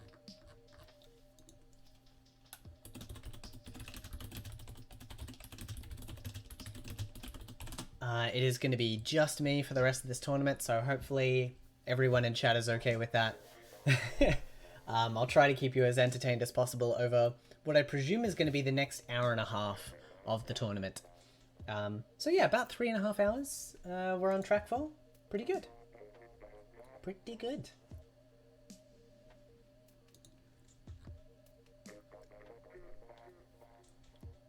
Great. All right, we are ready to go here. This is good stuff. So,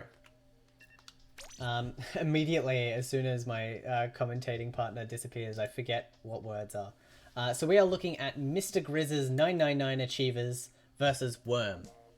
Worm is Hanj and Salworm, and Grizz's 99 Achievers are Keen Says GM and GM Shadow. So yeah, we are going to Shellendorf Institute for the first time on this stream. Love to see it. And splat zones on this map can get very divisive if you've got a long-range weapon. I wonder if our teams are going to try and play this from the roof or from the floor. It really depends on what they're comfortable with, I suppose. We've seen Squiffer be a popular option so far today. I think we've had 3 different teams running Squiffers on stream. Bloblubber is also quite nice. It won't be able to hit the other side of the roof, but it'll keep you nice and safe while you paint the zone on this map. Alternatively, you could see just a regular slusher potentially. A tri-slusher is, I know, very popular for splat zones, so we could have that coming out as well. Both of these teams have taken out quite a few other teams to get here, so they clearly know their stuff.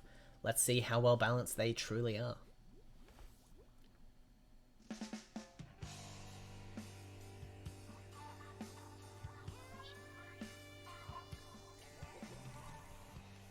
Oh my goodness! I did not expect this, and I love what I am seeing. We have 2 Brellas versus 2 Gals. Brella's an interesting choice for this. Normally I would say very good choice for the tournament, but this map I'm a bit concerned about. Neither team is going to be able to reach each other from their own roof. So we are going to see some close quarters combat, and a lovely baller drop is going to even things up to a 1-1 battle. Gal does a lot of damage, so if the Brella isn't ready, it will be taken out quickly. However, the Gal can waste a lot of ink firing into that canopy. So this matchup is going to be quite interesting. I'd say slightly in favor of the Gal just due to damage output. But I'm tempted to see how that pans out, especially if the Brellas play in a 2v1 fashion. They could be able to get some significant turf out. And look at that! Sprinkler and Inkstorm combined to get neutral. Unfortunately, not quite able to capitalize, and Shadow gets stuck in a Booyah Bomb. That is not what you want to see. The other Brella taken out quickly as well. It's an interesting comp, and it's clearly gotten them this far, but I think this is just a bad matchup for the Tents if they are not 100% on their game. Alright, 5 seconds left. The baller is on the zone, ready to secure it. From above, they are able to get neutral. It looks like the Tents are able to out-turf, but unfortunately they can't regain ink up there, so they do have to move down. They do get control and apply a penalty. The Inkstorm definitely helping with that, refilling that tank. And the first Gal goes down. Hanj just using that baller like a wrecking ball, applying lots of explosive damage on their opponents. I mean, it's definitely keeping them alive, and their survivability has been commendable.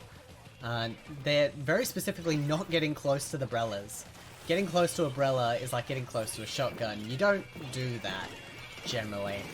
Oh, and the Bomb Rush does a wonderful job in clearing out the opponent. Booyah Bomb does buy them neutral, but only for a moment. Unfortunately, the Gal not able to back it up with enough turf to gain control and apply a penalty. And brilliant work with the canopy! That is why this composition has made it that far. They were able to block just enough shots. The opponent had already used their sub, so they only had so much turf left in the barrel. All of their shots were blocked, and then we saw the counter fire. I love seeing it. This is such good play. I never would have thought to bring Brella to this tournament, and yet here we are seeing it in full force and effectiveness. That is the win. Round 1 win. Amazing work there. Crikey, we are seeing some good sets. Alright, that is Grizz's 999 Achievers with the round 1 victory. They had the splat advantage at the end. They didn't at the start, but they were able to bring it around town, and they were clearly assisting each other with every single splat. Whereas the Gals were definitely playing a lot more solo because they had a lot more of their ink to throw around, I guess. Interesting how that matchup played out. I mean, it's always good to see Shellendorf zones. because it does create that disparity between the weapons that can reach the other team's roof and the weapons that can't. And in that case, both of them couldn't. So they were just kind of stuck in a odd neutral where the Brellas could put out slightly more turf and had better specials for turfing as well. It's good to see. Going to move on to round 2 now, Inkblot Art Academy. Definitely keen to see if we have any weapon changes here. I think if we keep the same weapons, the Gal will probably be in with a better advantage on this map. It'll be a lot easier for them to close the distance they need to flank on their opponent. And potentially, I think bombs are going to be better suited here as well. I don't think either team is going to change weapons, actually. I'm just thinking about it now. I think we might see consistent weapons from both of our teams here. I don't think we know enough about this matchup to want to change it. I guess time will tell.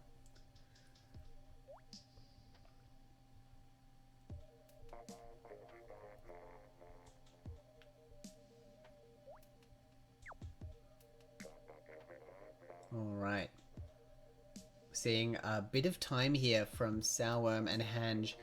One of the difficulties of this tournament is you do have to be matching gear with your ally, which can make it very hard to change your abilities on the fly. It's often better to go in with a few presets of clothes that you're going to go with. That can make it really difficult to get optimal gear.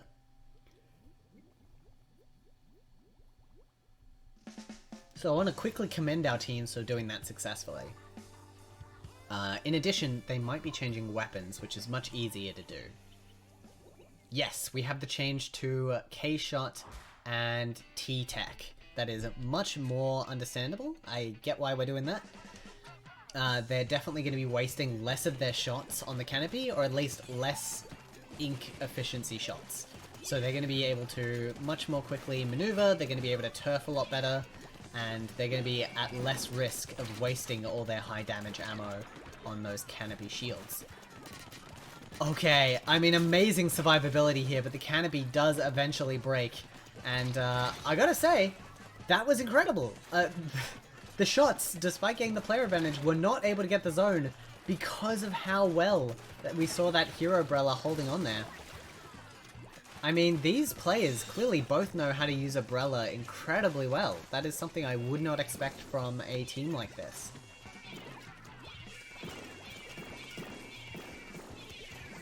Doing a great job to hold the lead this early on.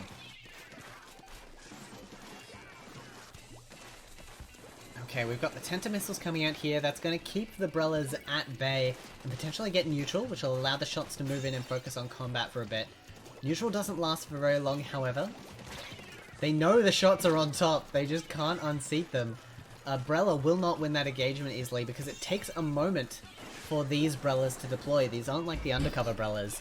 They have to take a moment before their shield can come up, so they can't immediately shield check their opponent. That being said, they've managed to take them both out with the Inkstorm as assistance. They have another special ready to go on the Sorella. This is looking pretty definitive here. Brellas, so difficult to unseat. If they aren't able to take this one out, I would highly suggest that we see a Blaster Comp come out here. Blaster Comp being very good at negating a Brella's main advantage. That's brutal. That's a knockout, 100%. Alright, Mr. Grizz take their second round. They are one round away from the winners final.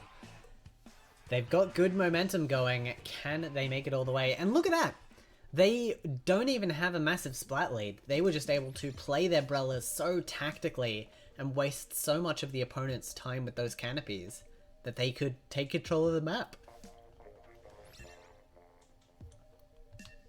Amazing work. Simply astounding. Moving on to Camp Triggerfish. Interesting. I don't know if a Brella can turf the opposite zone very effectively. So a longer range weapon may just win out here. I'd love to see blasters, but I don't think I will. Blasters are something that you have to be very confident with, and they don't have the best kits.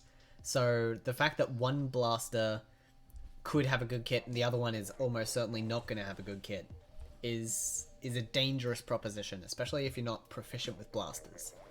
That being said, the other team, very proficient with Brellas, they're making it work. They're not going to change. Okay, here we go. This is set point for Mr. Grizz's 999 Achievers. Worm have to really worm their way out of this one. Oh, we do have a change, actually. We have a Gal 96 versus Undercover Brellas. That is incredible. Both teams going for a longer range and a higher damage version of their round 1 weapons. So the Tents are absolutely going to be able to reach the opposite zone. And the Gals are going to be wasting even more high damage shots against canopies. Incredible. That is the perfect counter pick. How could they have possibly known? Alright, Gals are able to get the first pick of the match. They're going to be able to get the zones first as well because they have that long-reaching turf. The Tent won't be able to... I was going to say the turf won't be able to turtle forever, but an amazing double splat. They got the stamp splat on the front side and the yeet on the back. I forgot about yeets.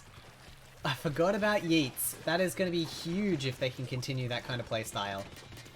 And amazing. The Tent goes up at the perfect moment to protect them against those Gal shots. 2 canopies rolling down street like it ain't nothing. Gal having to go around and is being chased. How does this happen?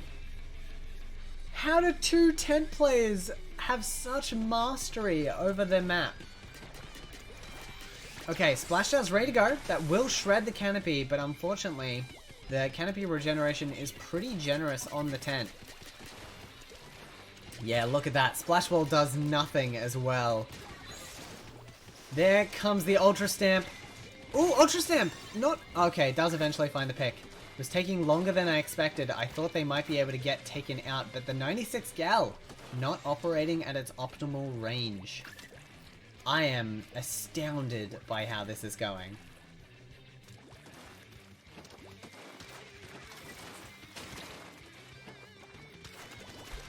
Again, we have the Tents pushing underneath the zones here. I will say, at the very least, the Gals are able to maintain neutral a lot better with this composition, but they just are not in control of this match. A Tent to the face, that's a splat, 100%. And with the lead that the Tents have, they could honestly just hold for the rest of the match and be in a good situation. We are seeing a slight comeback from Worm here, worming their way into control, just using everything they have at their disposal just to get control for a second or two. If they can keep just chipping away at their score and not getting a penalty, they might be in a good spot here. They've gotten a splat as well. Just bursting the bubble. They know that bubble's going to be a problem, so they're trying to put some ink onto it as well. Where's the Tent? That's the game they have to play. Are they swimming with the canopy or not? Okay, Gals are figuring this out now. They're figuring out where to apply their pressure. They've split their active points, so they can apply pressure on both sides of the canopy. That's good. That's sitting good. We have the flank here, however. That's going to slow down progress. That is absolutely going to slow down progress. Tent wins this at a point-blank fight. So if the Gal cannot do anything to unseat them, that is going to be curtains for them. However, it looks like we've got a jump back from the Gals. They're working together to fight on one coordinated front. Here comes the Ultra Stamp. That's a Gal gone. Gonna go for the yeet as well. Can they land it? No, they don't. And their teammate goes down as well. This is getting dangerous for the Tents. They can't just coast by here anymore. They're going to need to fight a little bit harder if they want to keep this one in play.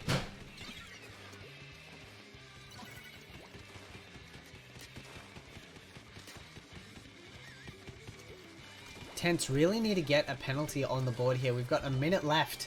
And if the Gals can keep chipping away at this scoreline, they're going to be able to take this one out. Splashdown's coming around, ready to go. That's going to shred a canopy or two. Flank is in position. They are coordinating this perfectly. Here comes the splashdown. It gets control only for a moment, but it is enough to at least spook the Tents. That Tent got weirdly caught, actually. That was bizarre.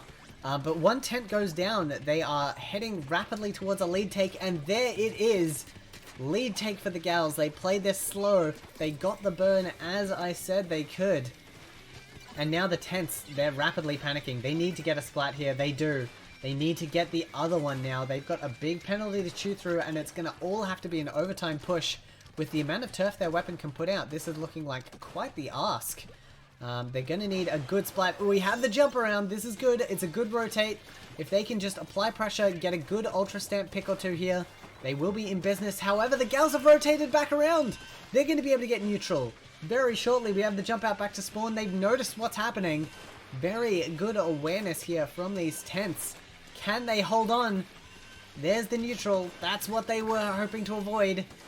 Ultra Stamp comes out. Can they get the picks? No, they don't. They go off the side of the map. That's terrible. That's the opposite of what they wanted. The Tents working so hard to keep control, but against two Gals, they stand no chance whatsoever. This is going to be curtains. I think we might have our first round for Worm here. We do. An amazing hold there, but that is going to be Worm with their first point on the board. It is now 2-1 in favor of Mr. Grizz's 999 Achievers. Oh, what a set. That is exactly the kind of match we want to be seeing between teams at this high level. Oh boy. Oh boy is all I can say. Incredible. Alright.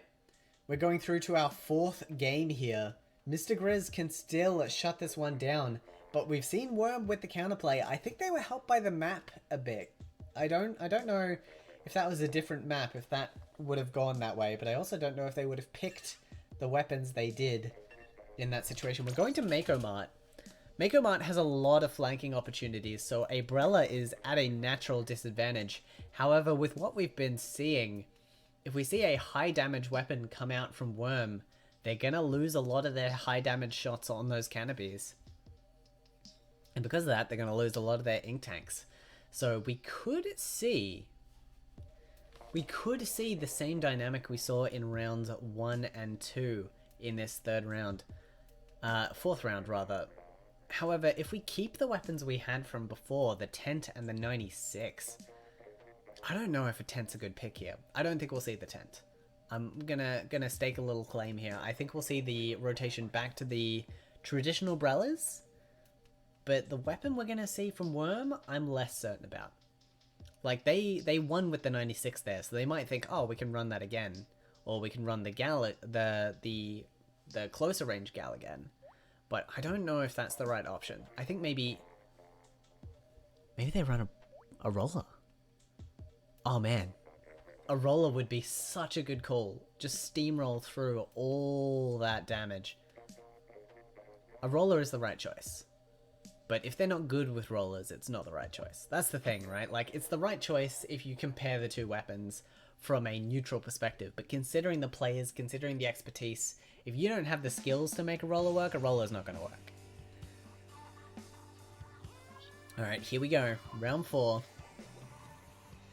We've got the rotation back to the traditional Brellas for Team Grizz, but Worm sticking with the 96. They're saying it worked for us last round, why not run it again? But I don't think it's going to work this time because of the map. Plain and simple. Got the bomb rush coming out early on. Yeah, I think their overconfidence might be a bit misplaced here. It did work for them last map, but because it was Manta Maria, not because it was the counter pick they needed. So I'm very concerned that the Gals are going to get absolutely swept here. We'll see if they've got the skills though. Like, they might have the tricks in the bag they need. They're clearly keeping up with turf on the zone, but they haven't gotten any picks yet. Neither team has. They're both playing it super safe. Okay, that was great. Keen just using the Brella as a distraction more than anything. Just holding it out for a bit to draw some fire. The splashdown does go out and does get a pick. Splashdown, actually, something I am undervaluing a bit.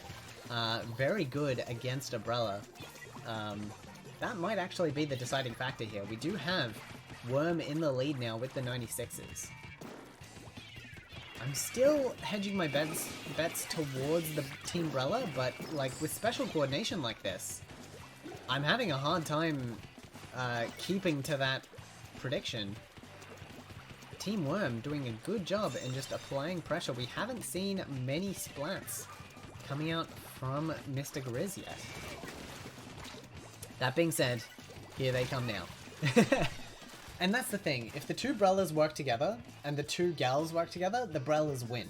Because the Brellas eat all the Gal shots and the Gals get absolutely run up on.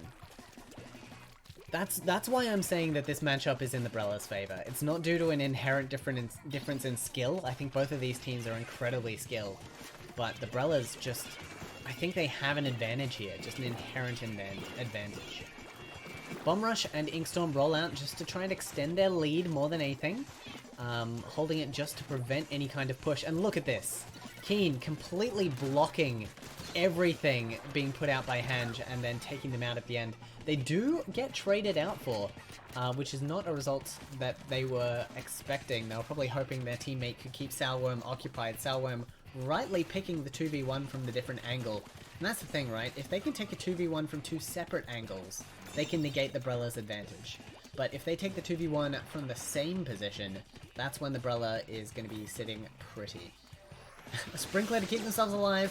Inkstorm as well obfuscates the vision, but the splashdown absolutely shuts that down. The penalty is clear, and we have Worm chewing through that point difference. It is only 20 points different at the moment. 2 minutes left. This is still anyone's game. In fact, with a penalty like that, it's looking like Worm might be getting the upper hand here. Bomb Rush comes out from Mr. Grizz. It's a bit late to get the zone cap. Inkstorm comes out as well. They should be able to get a penalty on the board here if they focus their fire just a bit more. Splashdown is going to make that a bit harder, and the Gal finds a pick. That's huge. Worm going to bring this one back despite what I thought was a weapon disadvantage. Clearly knowing exactly where they need to be playing themselves in the closing parts of this match. It's going to be an all-out Bum Rush for the zone. One Brella goes down. Brellas do not play quickly well. And we have a round 5 match in the winners semi-final. It is 2-all. Either team can take this one out. That's crazy. That's crazy. I could not have predicted that. There is no way I would look at that weapon comp and say, oh yeah, the Gals. Gals have this. Madness.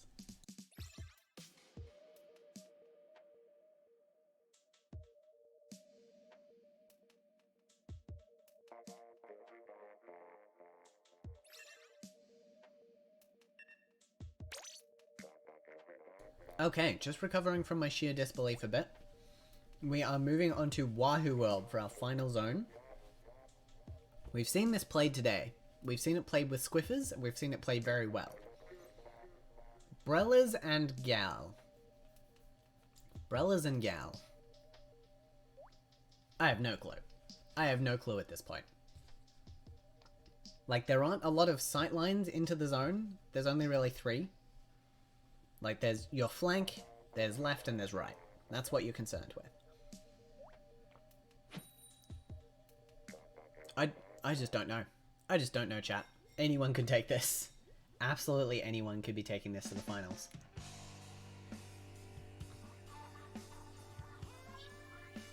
Alright, well here we go. One of these teams is going to be the team taking on Sugar and Spice in our grand final. A team which is, as of yet, undefeated. Do either of these teams have the husper to make that happen?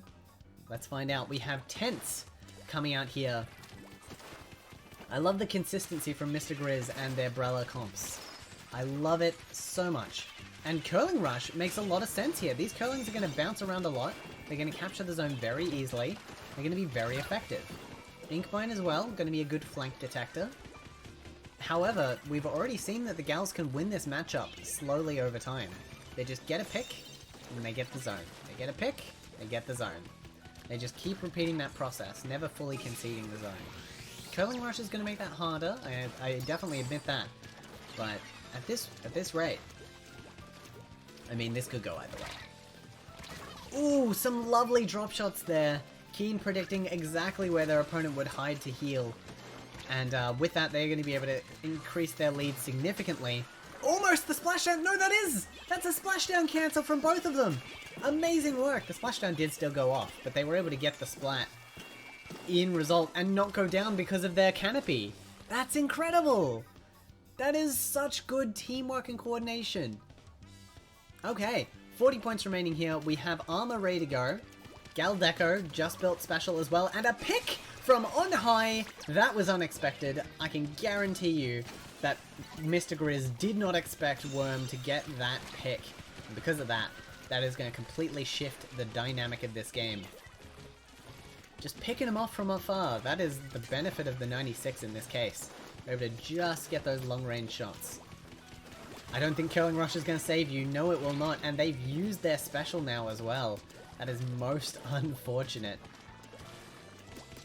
Bubbles might keep the tent alive. They've done this before. They've survived when they really shouldn't have. And they've managed to keep zone control neutral. They're really slowing down their opponent's roll. And their teammate has arrived. That's excellent work from the Brawler players here. They can slow this down as much as they like. They do need to get capped though. Slowing it down, it's impressive, but if they don't get capped, there's no penalty, and if they don't get penalty, they don't win. We're approaching the lead change now. Bubbles come out, but they're not effective, and Sour Worm gets the pick. It's looking like we're going to see the lead change. Curling Rush, however, sneaks in and applies the penalty. That's huge! I was saying at the start of the match how crucial Curling Rush was going to be, and the teammate distraction really allowed the Curling to get in the optimal position. They're just going to hide behind a splash wall and jump out. Oh, that's amazing. That's absolutely amazing. They've completely reset the opponent's offensive line. That penalty is going to buy them enough time to potentially get special again. Yep, they both have it ready to go. Splashdown not effective. Gal is taken out. And the Brellas are in command. The Curling Rush comes out. Hanj is pushed off the zone and back out into space. And that clock is ticking down. We've got 1:45 left. At this point, that's a big penalty for Worm to have to clear through. But we know they can do it. They've done it before. It's just going to come down to how much we can see Mr. Grizz's team slow their opponent down. Bubbles are going to be a great start. That's going to apply a lot of scary pressure. Splashdown comes back in. The final bubble, however, combined with the Curling Rush, is going to keep momentum going. They've got beacons down as well. Have they had those the whole match? I haven't seen them up until now. One gal goes down, and I think that is Curtains. It was a great attempt. Worm bringing it from 0-2 to 2-2.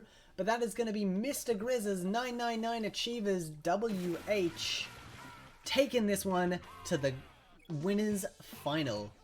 I mean, Shadow Wind absolutely rocking that tent there. And again, look at those splat assists. It was a pretty low numbered game, but the amount of spacing and individual splat work we saw there. Incredible stuff from these teams. I'm blown away. Absolutely blown away. That was wild. That is a set and a half. Okay. So now that that's out the way, we can take a breath. We can have a look at our chat. Sorry, we're going to have a look at our standings while I review the chat to see where that final round is. We're absolutely spectating winners finals. I want to see these teams face off. I want to absolutely see these teams face off. How are two tents going to do against two squiffers? That is a crazy matchup. Absolutely mad. Alright. Standings. We are reviewing standings. Okie dokie. So here we have our winners final. Mr. Grizz 999 Achievers versus Sugar and Spice. Mr. Grizz have had some tough opponents on the way, but haven't dropped any sets, which is nice for them. Sugar and Spice haven't dropped any sets either. I will say, actually, they dropped some sets here. What am I talking about? So that's all well and good. And also, down in losers bracket, we have Splatlings versus Presidential. We have Kiwi Fruit Pulp, who have done a good job staying alive in losers bracket, up against Chalky Milk currently, who have also come quite a way through losers bracket, so that's an interesting set for sure. We have Worm and B and T on the sidelines ready to go. So we have in total 1, 2, 3, 4, 5, 6, 7, 8 teams left in our tournament at this point from our initial 34. That's quite the turnaround. I mean, I'm impressed. I'm excited. Okay, we're ready to go. We're in the right lobby automatically. Excellent. That is great stuff.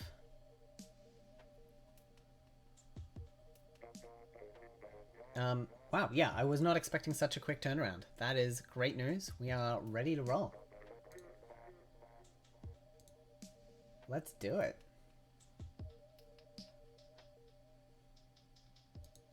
Just checking around the chats, making sure I'm not missing anything. Other than our initial hiccup, this tournament has been going quite smoothly, I must say. Ooh, pardon me. How we doing out there, chat? We ready for some intense Splatoon action? It is going to be intense. This is winner's final. Winner of this, guaranteed prize money, bracket reset. They're going to be sitting very pretty. We're looking at, I believe, Brellas versus Squiffers, which is a crazy set, but I'm keen for it.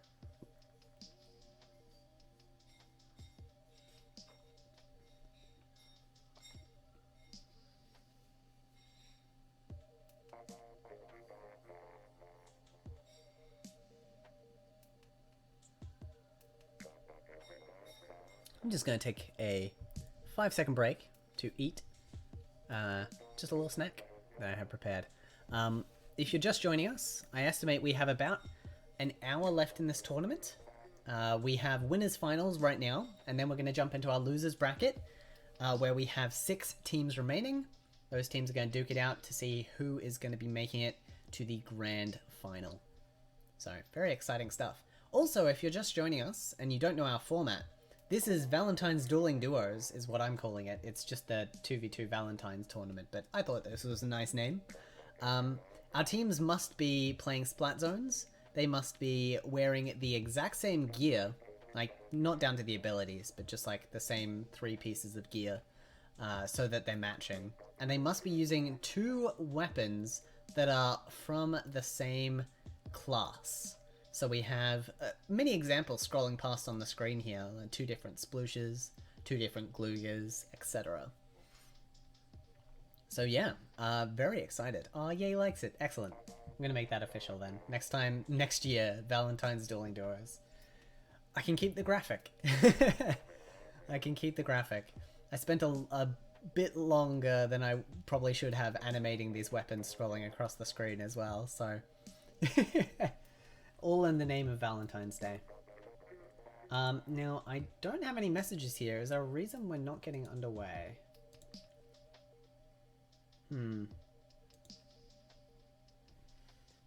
Let's find out. Just looking for where they've been communicating.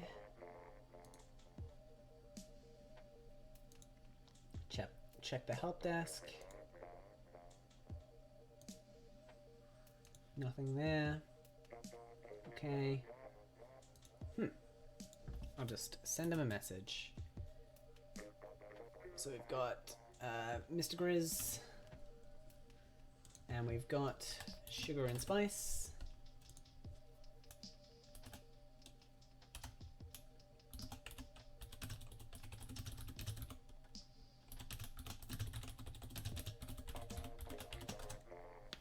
Just checking in to make sure they're not waiting for a second spectator, because that was the rules.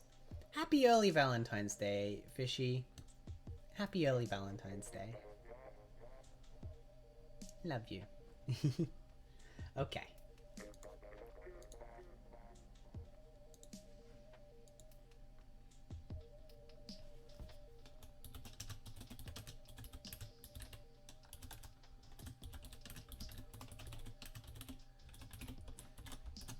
Alright, just perusing the chats to see if there's any kind of hold up. We should be clear to go soon. Like, I can show you firsthand, all the players are in the lobby. Like, we're ready to go. But clearly someone's asked for a quick delay somewhere. And I don't know where that is. They might be DMing. Yeah, I can't read their DMs. They're entitled to privacy after all. Can't be having that. Did I ever actually take that break to eat snack? I don't remember. I don't remember if I did. I'm gonna do that now.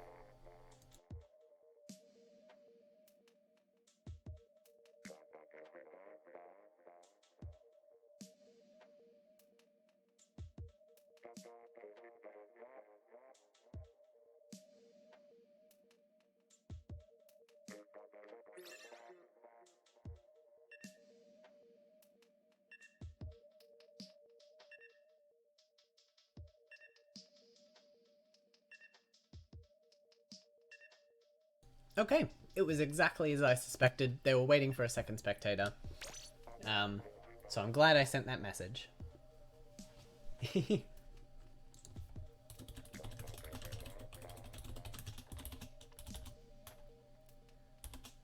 I'll send a dance emote. Am I good? Excellent. So this is winners final. The stakes are high. It is best of 5. Winner of this best of 5 goes through to grand final, guarantees their team prize money, guarantees that they're a cool pair who are amazing, and they get a bracket reset if they should need it for the grand final. This is huge. Like, to make it this far, you really want to win this set. Not winning this set means that you have to go through some losers bracket matches, and then if you do make it through those, you have to face this opponent again, but with a bracket reset. It's basically like losing and saying best of 3. You have to win twice. Alright, here we go. Starting off on Inkblot Art Academy, we have the Tents and the Squiffers, as predicted. How is this matchup going to line up though? Let's find out. Here is exactly as we'd expect. It's going to be interesting. Squiffers, if they catch the Tents unawares, are going to be able to get that instant splat damage, as we've already seen in action. Ink Armor is going to help with that as well. I mean, oh, amazing, Shadow. I mean, if the Tents get close enough, they also have a one-hit splat, because their shotgun shots have enough damage on them. Additionally, I think the Tents are probably better at turfing than the Squiffers, so the Squiffers are going to, again, have to take that uphill battle of getting more splats than their opponent. Interesting to see how that will pan out. You have the Inkjet flying over the top. I mean, that jump is camped, so that is going to be a problem. And very well evaded by Shadow Wind. Amazing work. They knew their opponent was going to be predicting where they were when they landed, and they shuffled their location around to make them harder to hit. That is going to be control again for Team Tent. Looks like we're going to have a close game on our hands. We have a beacon going up. Beacon's very risky in this mode because it does deprive you of quite a bit of ink. So you don't want to put them down superfluously. You want to make sure they're in good locations. Squiffer's trying to land this shot, but the bubbles and the canopy make it so hard to land. However, the Inkjet does manage to hit that shot, and we have control now for Sugar and Spice. And they are doing everything nice that they can to make this happen. Point Sensor is also going to really limit the ability to hide in that canopy. Ooh, a good jump out. A very good jump out. They're able to avoid Q's shot there. We do have lead now for Team Squiff. And the Curling Rush does manage to get 2 splats! That's incredible! Those looked almost accidental. I don't think that was... I think that just came down to the Squiffers accidentally landing on that curling bomb. Happy early Valentine's Day, Yayflower. Happy early Valentine's Day. Thanks for putting on such a cool event. Okay, so we're going to see lead now probably for Mr. Grizz's team. These canopies are going to make it very difficult for them to move forward. Oh no, they get the stop just in time! They do get control as well. That is the 1 point difference. That is where you want to be playing on that line. Great job by the Squiffers, and a lovely snipe onto the back wall. They knew exactly where their opponent was going to be due to those point sensors. Yeah, these Tents can't hide. That being said, they are vulnerable to bombs, so if Leafy can land a good suction bomb, they can guarantee themselves a quick splat on their opponent. We'll see how they play it. They're just trying to maintain turf control at the moment. It's difficult, that's for sure. Neither team able to clear through their penalty. Inkjet does get them out of that engagement, but they are going to have to land in a very awkward spot now.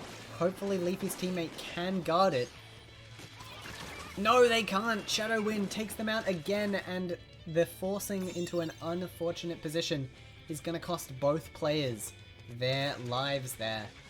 That's the problem with Inkjet here. If you don't have Drop Roller, or even if you do against players at this level of skill, you're gonna force yourself to be tethered to that location if you can't get the splats. That's a dangerous place to be. We have the Curling Rush ready to go. It was pivotal earlier in the match. Will it be able to hold on to control of the zone now? Let's see. Curling's rush across the zone at a rapid rate. It's enough to hold neutral, but it doesn't get a pick. They're using the canopy to keep themselves safe, but one tent goes down. Squiffers are going to be able to get control here. They have a minute 10 to work their way through the rest of that penalty and get the score they need to win. Tent dancing around the ramp here, distracting the players away, and it works successfully. Shadow Wind's able to sneak in and get the pick on the back half. That is now a 2v1 situation. Tents can out-turf this Squiffer easy peasy. Oh, but a lovely bomb by Leafy! We were talking about that earlier. If they can surprise them and hit the back of the canopy when they're not expecting it, they can even up a player disadvantage just like that. Going to be able to camp that jump as well, and with that, we have a significant lead here. This looks like a Squiffer game to lose. They've got the 2 splats they need. They've got the map control. Can they get what they want out of this final area? It's still a significant point difference. They might have to take this into overtime if they're not careful. Great job there by, I believe that was Leafy, painting up the lower area here.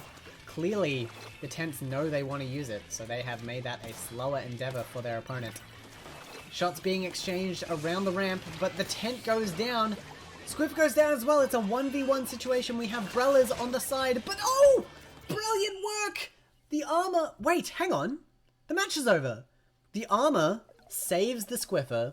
The Squiffer waits for the bubbles to detonate, shoots the tent, win the battle, but they don't have enough time to get overtime going. The Tents win it. What? That's a maddening ending. Mr. Grizz's 999 Achievers take the first point in this best of 5 set. Mind-blowing. I'm gonna lose my voice if this keeps happening. We cannot have sets this close continuously. To win the end fight, but to lose because of the timer running out. That is such an unfortunate situation. Alright, we're gonna move into game 2, Arowana Mall. I mean, I did not expect... When someone presents you the matchup of Tent versus Squiffer, it hurts to think about. Because hypothetically, the Tent can't be up all the time. So the Squiffer just needs to find the opening, take the shot. They only need one shot to go through. But that shot needs to hit. And the Tent can use the deployed canopy to dance on both sides. If they're dancing on both sides of the deployed canopy, they are both hittable and not hittable. It's like Schrodinger's Inkling. You won't know until you take the shot whether they're hittable. And if you take the shot and miss, you've wasted your time, you've wasted your ink, and your opponent is now exactly aware of where you are and can counterattack. If you take the shot and you splat, you feel amazing. And the problem is, it's not like Schrodinger's cat where there's a 50-50 here. The player knows where they're dancing. They can try to predict where their opponent is firing from, and they can play on the other side of the canopy more. And because of that, it's a lot less than a 50% chance to land the hit. This makes sense to me. Alright, we're changing out for Jets. Jets are going to be able to outrange these things. Jets are going to be able to provide more consistent fire. Jets are going to be less negatable by the canopies. And Stingray is devastating against a tent. They're slow, they do piercing damage. It's an amazing choice. I like this a lot. Tenta Missiles is going to apply a lot of pressure as well. Toxic Mist can prevent them from regaining ink while they're hiding under the canopy. There's a lot of good choices here. The question is, how confident are they? They've been running Squiffers this whole tournament so far. They've lost their first round in the whole tournament. And they're playing a weapon that they haven't played up until this point. Seems dangerous to me. They are able to force their opponent to jump out, but they have lost a teammate, so Leafy is going to be firing from the back line here. This is going to be a tough fight for them to take. Yeah, I get the reasoning behind the tent, but I'm nervous about it. Like, if you're going to try and take long-range fights, the tents know exactly where they have to be pointing their cover. Oh, that is the pick on the Stingray, though. And I'm pretty sure, like, if we check Leafy's abilities here, they're running a lot of Special Charge and Object Shredder. It makes sense. They know what their opponent's running. They know what they need to do to take this out. Oh, the Curling Rush is going to deny them! Oh, that's brutal. Curling Rush sneaks in from the side and denies the zone capture in a way that the tents wouldn't have been able to reach. Oof. Absolute oof.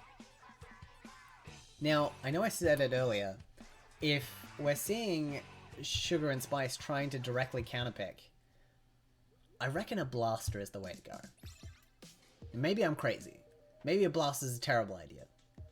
But that's what my monkey ass brain is telling me, is that if you get a blaster going, you can shoot around the canopy, you can make both sides of it dangerous, you can win those up close fights even though your opponent has a high damage close fire weapon. You're not going to be taking fights from range, so they're not going to be predicting all of your shots. I mean, a blaster makes sense to me. That being said, very hard weapon to run on splat zones. So totally understandable if you don't want to do that. I understand entirely. I like to run a rapid deco for splat zones sometimes, so I could see that working. The unfortunate thing is then you need a different rapid on your teammate's weapon. There's a lot of things to think about. This format asks a lot of questions. It's a toughie.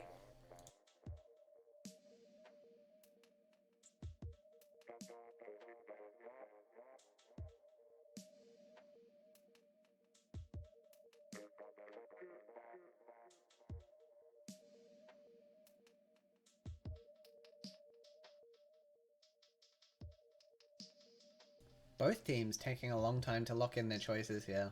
I understand why Sugar and Spice are taking a while, but Mr. Grizz's Achievers, they're up 2-0 right now. They're on set point. They are very proficient with their weapons. Maybe it's the map. Maybe Starfish Main Stage isn't a tent map. Interesting. Updates from the losers bracket as well. Give that a quick refresh, because that doesn't look up to date. It is not. Alright, losers bracket. We have Splatlings versus Worm, currently taking place in losers semis, and Brutus and Talene versus Chalky Milk in losers semis. So if either of those teams are your favorites, keep an eye out for them. Oh! It seems we have a gear misplay. That is very unfortunate, if true. Yeah, seems to be a gear. Oh, right, because we've got the same Kensa gal. They've both picked the same gal, so they are ineligible to win this round. If their opponent allows, because we are seeing a very, like, quick knockout, we might get a replay. But if their opponent doesn't allow, then, oh, they're all catching up together and dancing together. This is great. This is what you want to see on stream. They even help them up. Because you can't get up here normally without help. This is awesome. So we're going to see a quick knockout here. We might see a replay. We'll see. We will see. Oh, look at that. Oh, that's excellent. I'm grabbing that for my Switch. Love it. Oh man. This is what true friendship is. These players clearly know each other quite well. And they are more than happy to meet up for photos, especially when something like that happens. Love to see it. Absolutely love to see it. Alright, so we're going to find out if the replay is happening or not. I imagine it is. I imagine they just ran out of time coordinating gear and they're going to allow the replay. But we will see.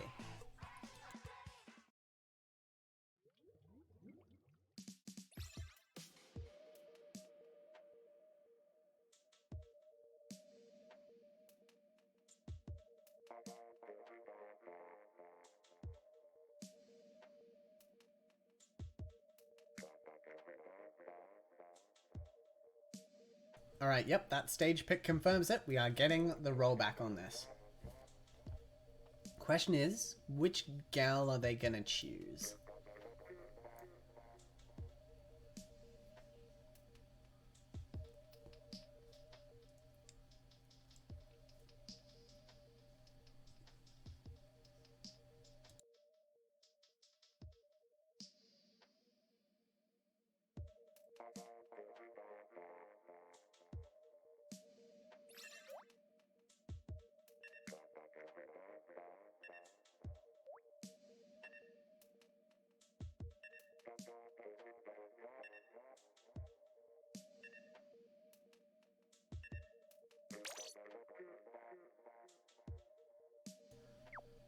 Okay.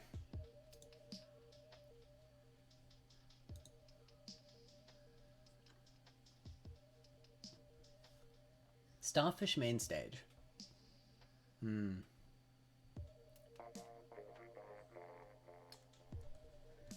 mean, this is probably a bit out of nowhere for Sugar and Spice. They've not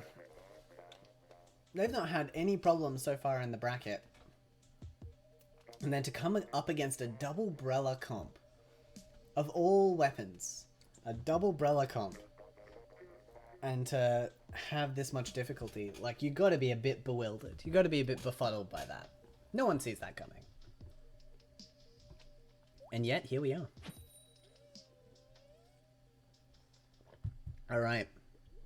Here we go. So it is currently 2-0 in favor of Mr. Grizz's 999 Achievers. If they take this one out, they are in the winners final. We need Sugar and Spice to win 3 games in a row to take this set out. Okay, they've gone for the Vanilla Gal and the Kensa Gal. Versus the double tent comp. Again, it's been flawless for them so far. Why would they change it? They've changed up their abilities a bit potentially, but not the weapons. It's interesting to see the gals. Previous teams tried to use the gals against them and they were not successful. Ooh, good catch on the jump out. Curling Rush is going to cause a few issues, but not enough of a problem to stop them. We are seeing Sugar and Spice in control of the map, in control of the zone, and hunting for their opponent. Oh, look at that! The call out lets them know approximately where they are. Point sensor points them out, and they are taken out, and their beacon as well! That's good play. They must have seen them jump in onto a beacon. That must be what it is. And that's cost a lot of time for Mr. Grizz as well. They have a lot more work to do and a lot less time to do it in now.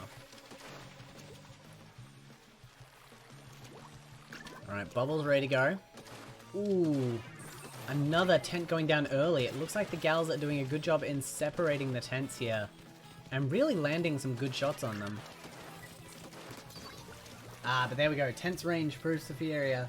Tent is going to go apply pressure to the zone. They have the bubbles they need to potentially score it, but the baller is going to stop them from entering. They get neutral and they get cap. Oh. Amazing work. That was a razor-thin finish, but the tent just cruising over is going to provide them enough time. Neutrals applied. At this point, I go and help your teammate. Oh, okay, there we go. Oh my goodness. Alright, we're seeing some of Keen's classic survivability, but unfortunately, they're not able to stay out for long enough. They might have run out of ink there, unfortunately. And because of that, they've had to drop out. One gal goes down. We have the Booyah Bomb and Splash Wall providing cover for the jump in. Is it going to be enough, especially with the bubbles moving across the zone? I dare say it won't be. Alright. Mr. Grizz in control for the first time in this match. Able to apply a lot of firepower. How have they not taken out that gal yet? That gal has taken so many hits. Amazing turnaround.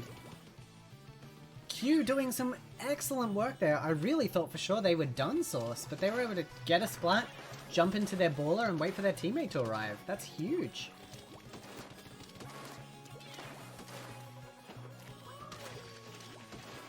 I'm used to seeing survivability on the tents, because that's what that kit is built for. Not used to seeing it on the gal. Alright, bubbles are ready to go here. Those will probably roll out very soon to try and cap the zone. They're using their tent super carefully to keep themselves in this. There go the bubbles. They use them to move on as predicted. They're going to protect themselves from the baller, but not the Booyah Bomb. That is a point for Sugar and Spice. We have a game on our hands, squids and kids. The Gal, who would have thought? The weapon we initially saw them being absolutely crushing towards was their undoing. It just goes to show the players do have a say in this. The proficiency, their level of practice and skill, it really all does come into consideration.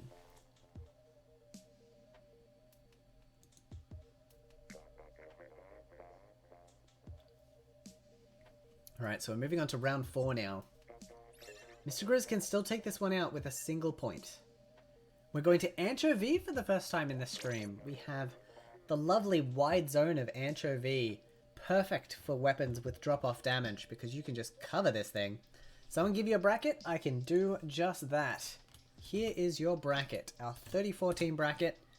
Ready and waiting for you. No problem, Wormdog. Thanks for dropping by. We are currently watching Sugar and Spice versus Mr. Grizz 999. Mr. Grizz 999 are on 2 points. Sugar and Spice are on 1. It is first to 3. So it is tightening up. This is the winner's final. The winner of this goes on to the grand final with a bracket reset. The loser of this goes to losers round 9. The losers final, essentially, where they'll fight off against the winner of Worm, Splatlings, Brutus and Talene, and Chalky Milk. Let me give that a refresh, actually. Let's see if any of those teams have been knocked out. They have! Worm has been knocked out by Splatlings. Splatlings have had quite the tirade through the losers bracket. By quite the tirade, I mean they've come close to being knocked out several times. It's been a precarious climb for them. But they've managed to place themselves inside the losers semi-final. So, good on them. They will be versing the winner of Brutus and Talene and Chalky Milk. And then the winner of that will go on to face the loser of this. Here we go. Anchovy games.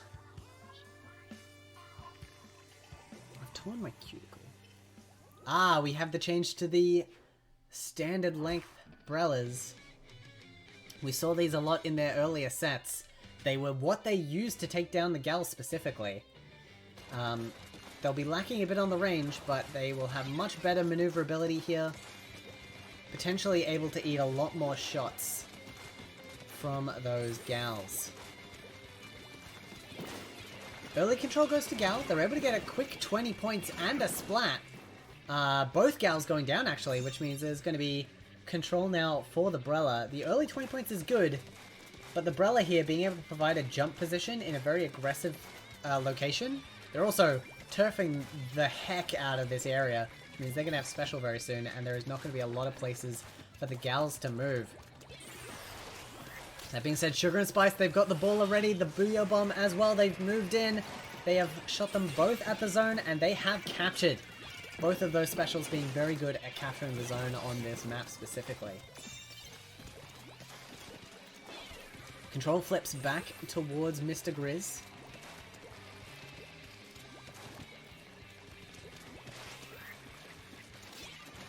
Ball is going to be a bit difficult for these Brellas to deal with, especially if they're able to just sneak past onto the zone like that. That has allowed them to get neutral.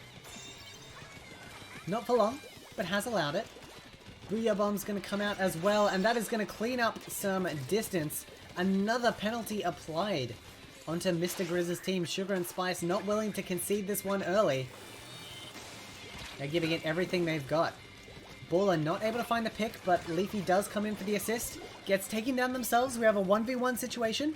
Point Sensor's got the full intel, but the Ink Storm is going to force Q to back off and potentially lose zone here just before the lead change. No, they get it! They get it with 1 point! Incredible stuff. Q bowing out after accomplishing their goal. Not much of a penalty to hold on to the score difference, unfortunately. But a lead is a lead, and enough to rattle your opponent. If you can do it once, you can do it again. Mr. Grizz's team back in the lead. They've got a special in the back pocket, but their opponent has 2. Point Sensor finds Shadow. Oh, and a lovely trade of splats. Baller not able to be fully used, and the Booyah Bomb, while it gets neutral, not going to be enough to cap the zone on its own, so Leafy going to have to move in and assist.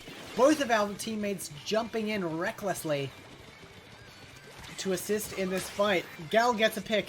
Baller comes out. If that baller detonates on the middle of the zone, it is almost a guaranteed cap.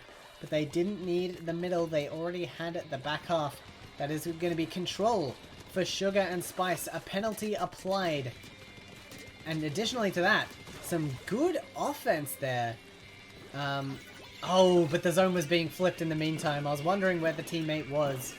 2v1 handled very well there by Team Mr. Grizz. We've seen that time and time again. The survivability of these players is so critical in a 2v2 situation. And these brothers dance around like a ballet in terms of avoiding and blocking their opponent's shots. It's honestly quite incredible to see. Booyah Bomb comes out now. We have both members of Sugar and Spice in the same location. They are ready to push and push hard. They get one splat. Can they get the other one? They burst on the zone. That is guaranteed neutral, and Cap comes out as well.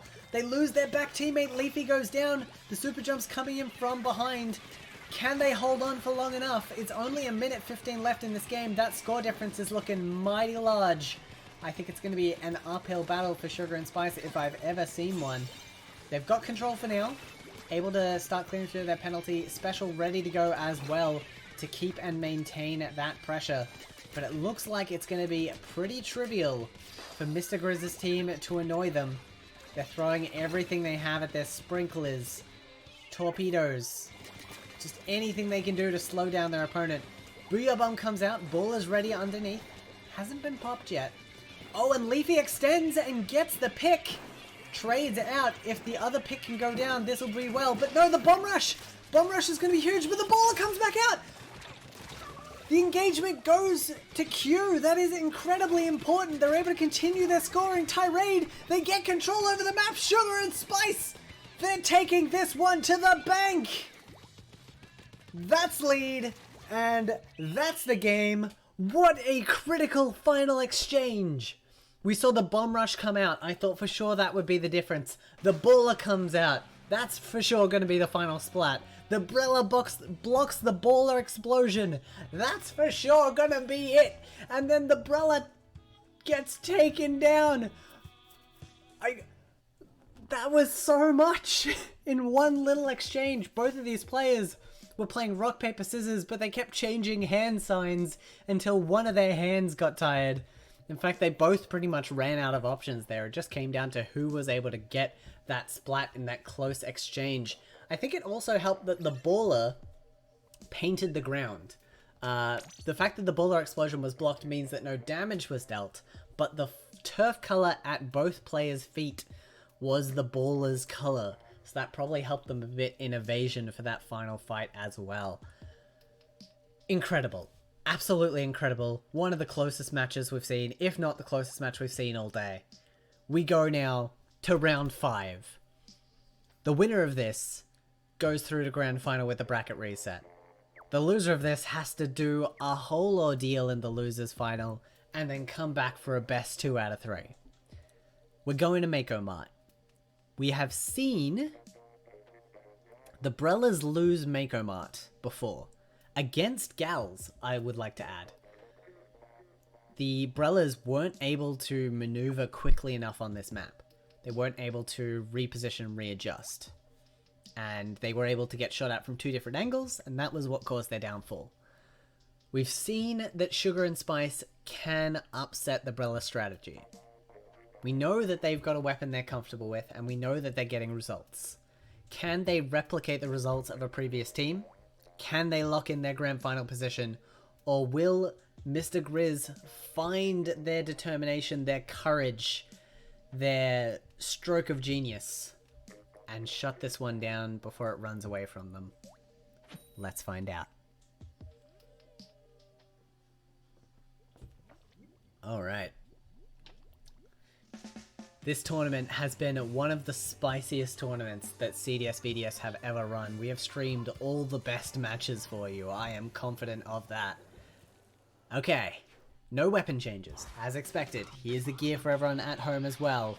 Pretty standard stuff. Everyone's running that last-ditch effort because they know they're going to need every last effort they have to take this one out. Special build comes out early, as expected, but Q shuts down the bomb rush before it becomes a problem. That is going to be a huge lead for Sugar and Spice with the double KO while being in control the whole time. They've taken aggressive positions. Now, we've mentioned previously in the stream that you cannot lock out effectively in a 2v2 because your opponent will be able to slip past you or take you out.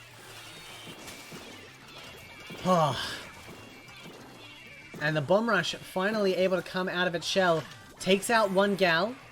The other gal stuck behind with the Booyah Bomb means that we're going to have a flipped position fight at the zone. Both players flipping back to their defensive side so their teammates can come and help them. We've only got 34 remaining on Sugar and Spice, and no penalty to speak of. They could take this out right now if they get these two splats. I am sure that Mr. Grizz's team knows this, and they are pushing back with everything they have. No, but the brawler doesn't come out in time. Leafy gets the splat. The exchange comes out. That canopy had too much damage on it, and that is going to be Q taking out the match. They know they've won. They take the extra splat for prosperity, and that is Sugar and Spice with the reverse sweep from 0-2 to 3-2. They are going to be moving on to the grand final. They are going to have that bracket reset. They have guaranteed themselves a $30 prize packet with the chance of doubling it. And they are your first grand finalists of 2022's Valentine's Day Duo Tournament. Oh boy. Alright, so now we're going to take a quick break. We're going to jump out and see if we are ready to roll on the losers semi-final match. Gonna keep an eye out on the server for you.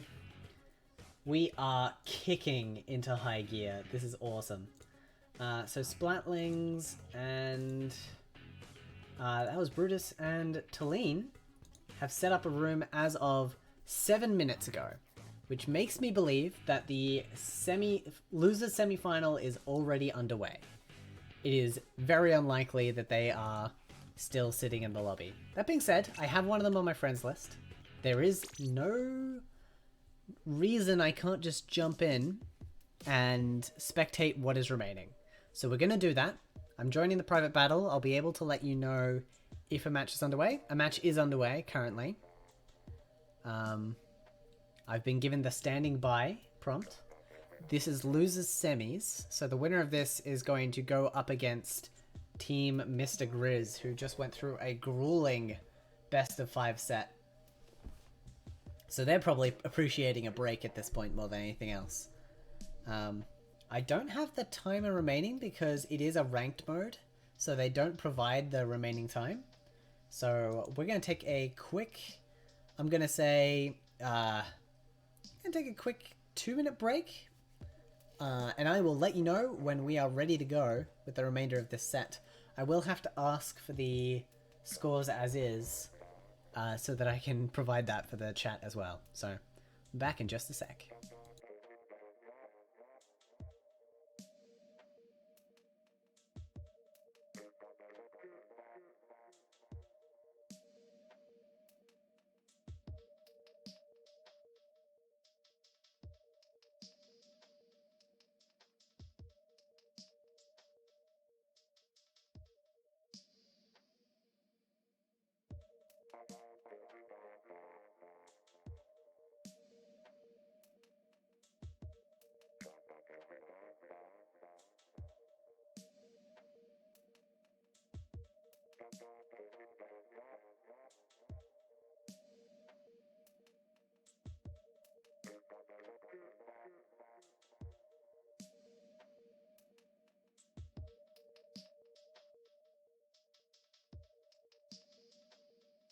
Excellent. I've pinged both teams so it's fair. I feel like that's the way to do it. Okay, well, while we have a moment, we can check out the standings. If anyone has a favorite team they'd like me to show the standings for, we can do that. But otherwise, what we have right here is our standings graph. Look at how big this is. So many teams in today's event. Thank you all for coming out today to play some Splatoon for Valentine's. Cool. So, as we know, Sugar and Spice. Grand Final. We have Splatlings and Brutus and Talene are our only two remaining teams in this tournament. Brutus and Talene we saw get knocked out by Sugar and Spice in the winners semi. So we know what kind of weapons they're running. I believe it was... They were up against Squiffers. They were running... Well, they were running Squiffers as well, weren't they? They were. But then they changed it up a bit to try and beat their opponent. They couldn't quite pull it off. Splatlings, however... Splatlings were taken down by Sugar and Spice as well. Okay, so both of these teams were taken out by Sugar and Spice, and they are keen for the rematch. But Splatlings have had to take on 3 different teams in the losers format. Taking out Presidential, who had been wrecking quite a bit of shop. We saw them. Taking out Worm, we saw them play as well. And I don't know who these two are. At the back end there. It's just a nice joke. I'm glad you like them. That took a bit more work than I was ready for. Okay, I've just been informed it is currently 1-1 in this losers semi-final. So the winner of this goes through to the losers final. This is the highest stakes for these remaining 3 teams. This is crazy important to win. I guess it's 4 teams technically. There's 4 teams left in the tournament. That's fine. So, we know Brutus and Talene, they like running their charges. They like their squiffers.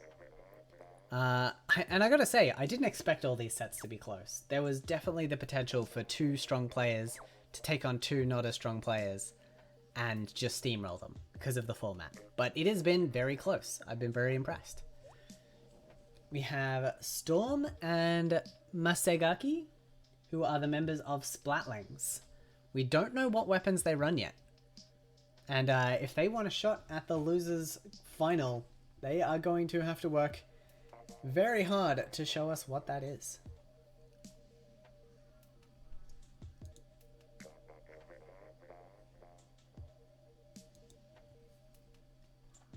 Okay. Not long left to go. Brutus and Talene working through their comps. Hopefully they get them registered in time, though I'd be surprised if we didn't have a homie replay at this point. Let's see what they do. This is the losers semi-final. It is already 1-1, so whoever wins this goes to our losers final, takes on Mr. Grizz, and has a chance at revenge against Sweet and Sugar. It's Sugar and Spice, not Sweet and Salty. That's very different. Okay, so we have 2 Jets from Brutus and Talene. We've seen them run this before. And 2 Splatlings from Storm. Yes!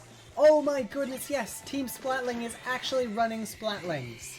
I did not expect that, but I'm so excited. We haven't seen many heavy weapons so far this tournament. So the fact that they've made it this far fills me with confidence. This is very exciting. The Jet is going to be able to take a lot of range fights against these Splatlings. So we're going to see a lot of long-range engagements. However, I think the Splatlings might have a slight advantage on this map because of how open it is. They're going to be able to really pick out their opponent and concentrate fire a lot faster than the Jet will. So as long as they're dictating the pace of the fights, they will win. Stingray sweeping over that zone, just trying to find the Splatlings, but doesn't find them. A reverse Stingray comes back out and immediately finds the Jet. But at the cost of the missiles. I see they've traded. That makes sense. That's why the Jet wasn't moving. Unfortunately, a trade only benefits the team who controls the zone. And because of the sheer turfing output, it looks like it's going to be neutral for quite a while. I think the Jet should eventually win this turfing because of how the Splatling works.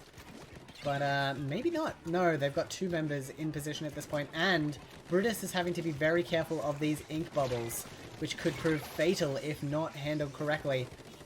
That's looking like it. Team Splatling cleaning up. They are going to be moving to our losers final. And we get to see more Splatling gameplay, which I am so keen for. Because if anything can beat a Squiffer, it's a Splatling. Oh boy. That being said, we did see the gal change around from sugar and spice, so we know for a fact that they are flexible and they will not be just playing the one weapon. Alright, losers semi out of the way. That's all done. Checks out. We move on to our losers final. It is going to be Team Splatling versus Mr. Grizz's 99 Achievers. Woof.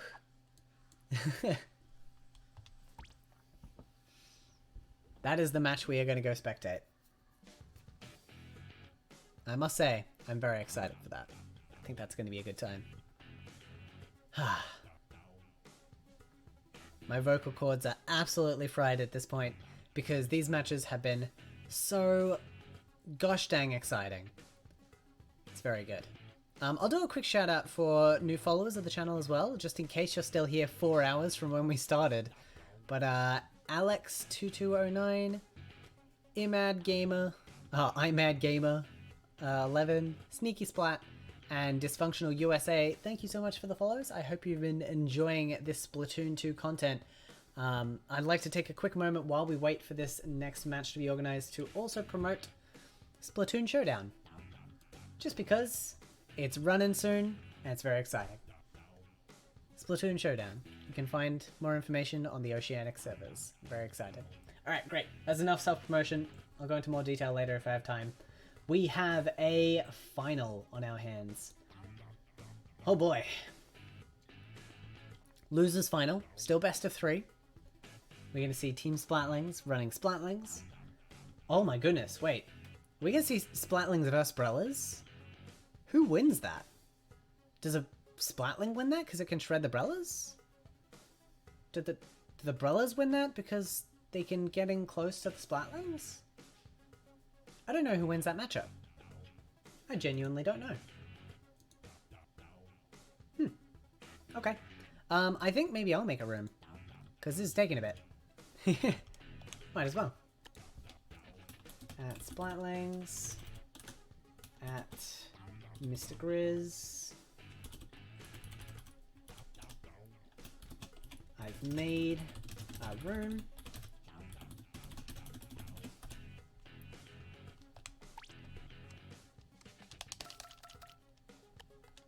Excellent.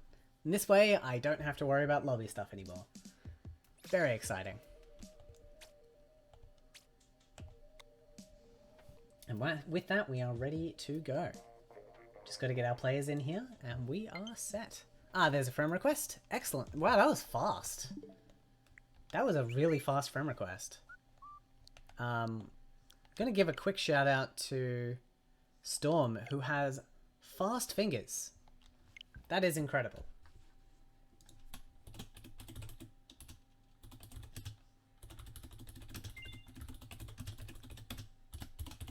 Excellent. Okay, friend request accepted. We are kicking.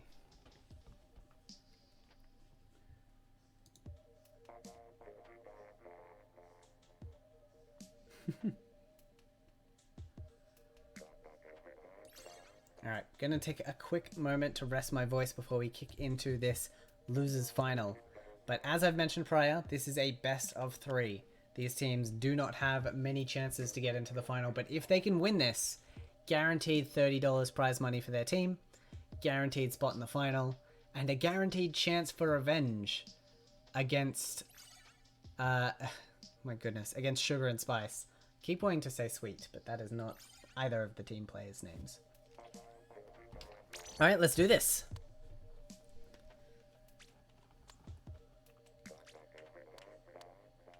Alright, here we go.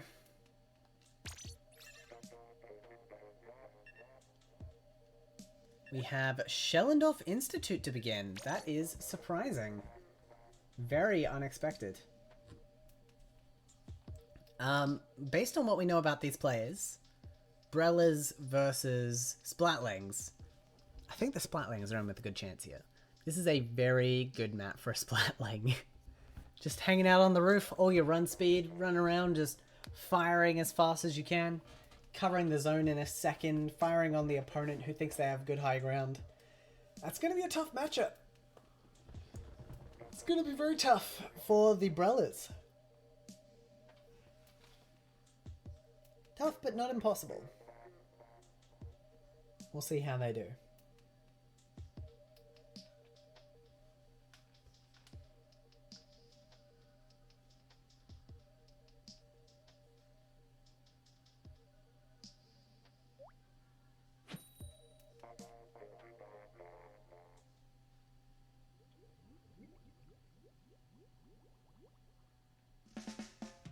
Alright, here we go. Schellendorf Institute. We've got classic Brella combo, ballpoint combo. Ooh, I like that a lot. Ballpoint, a great weapon for controlling that roof and all that run speed as well. I mean, they know what they're doing. Team Splatling are very happy with this map pick, I'm sure. Immediately in control. Random new pro, hi, welcome. Okay, but Splatling does go down. It seems a successful flank was played out. Sprinkler plays as a nice chase breaker for Shadow, and they're able to take the lead. If they can hunt down these ballpoints at close range, they're probably going to be in with a good chance here. But they can't eat many shots, look at that! We saw Shadow eating a lot of shots there and putting the canopy away because they knew it was going to break on them. And they did not want to have it break. It takes so much longer to come back if it breaks compared to if it just takes a little bit of damage. And that is the ballpoints in control. This is just pure map advantage. I don't think this is going to be a true gauge of how well these players are going to play. But it's very, very unlucky for Team Mr. Grizz. They've been playing an excellent game so far today. And to get stuck with this kind of a map pick, that is just plain unfortunate. They're trying their best here, including taking out that beacon, but they just don't have the turfing output to make this happen. They just used their special and could only get neutral. They couldn't even get control. We have the blue Inkstorm coming out now. That is going to flip control squarely back. Oh, but no one's there to back it up. First Lightning gets taken down, and the Brellas able to make that happen. Here's the high ground advantage we were talking about. That's going to cause one of the players to have to go around and flank. Seems like it's not going to be Shadow. Shadow's going to be playing from down below. Oh, dodging those inkjet shots brilliantly, using the terrain to keep themselves in it. They are going to have to concede some zone here. But if it keeps them alive and kicking, it is more than worth it.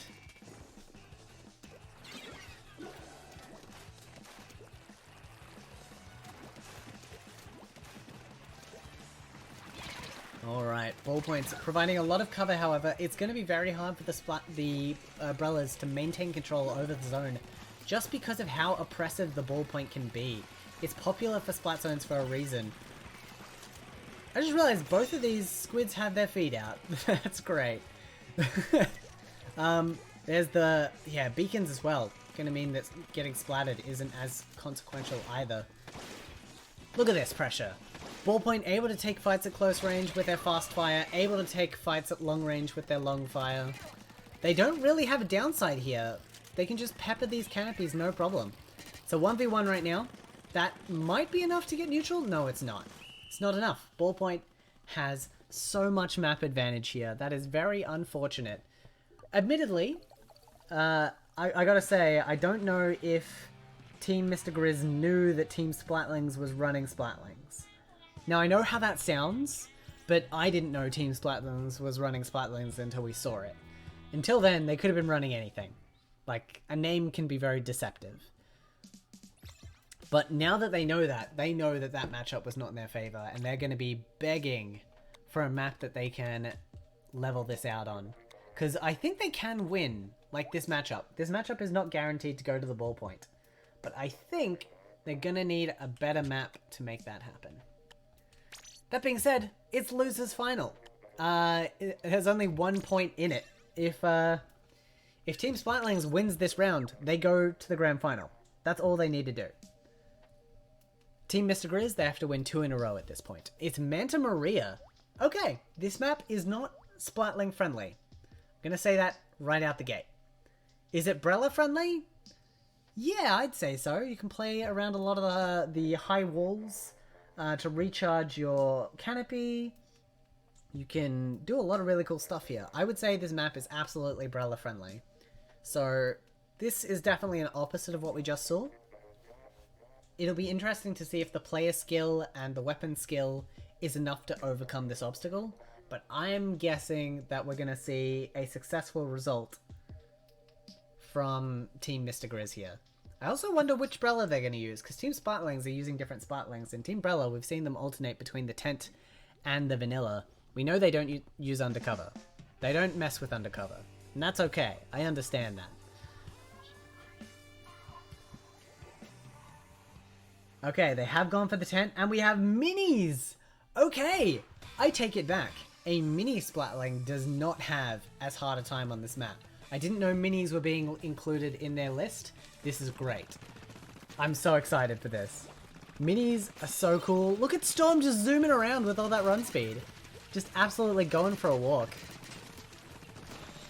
Ah, amazing work. All that terrain instantly painted back over by the Mini. Minis are so good at just clearing up terrain. They're going to be capturing these zones, no problems. Dodging the yeet. That's good. Tentamissiles will provide them some cover as well to push out into. Storm just playing this mast like nothing else. They've got the run speed for it, but they are eventually taken down. I can definitely say that this match could go either way. 100%. Mini does catch the tent by surprise. That tent does take a while to come out, so if you are caught by surprise, you are likely splattered by a Mini who has already been rolling its barrel from before it saw you. Inkstorm comes out as well. That is control. That is going to allow 2 points of penalty to be cleared, and only 2. Mini's going to try and get this pick here, but the tent is going to be very oppressive. Push forward. They still managed to take control, despite the 1v1 situation that's going on.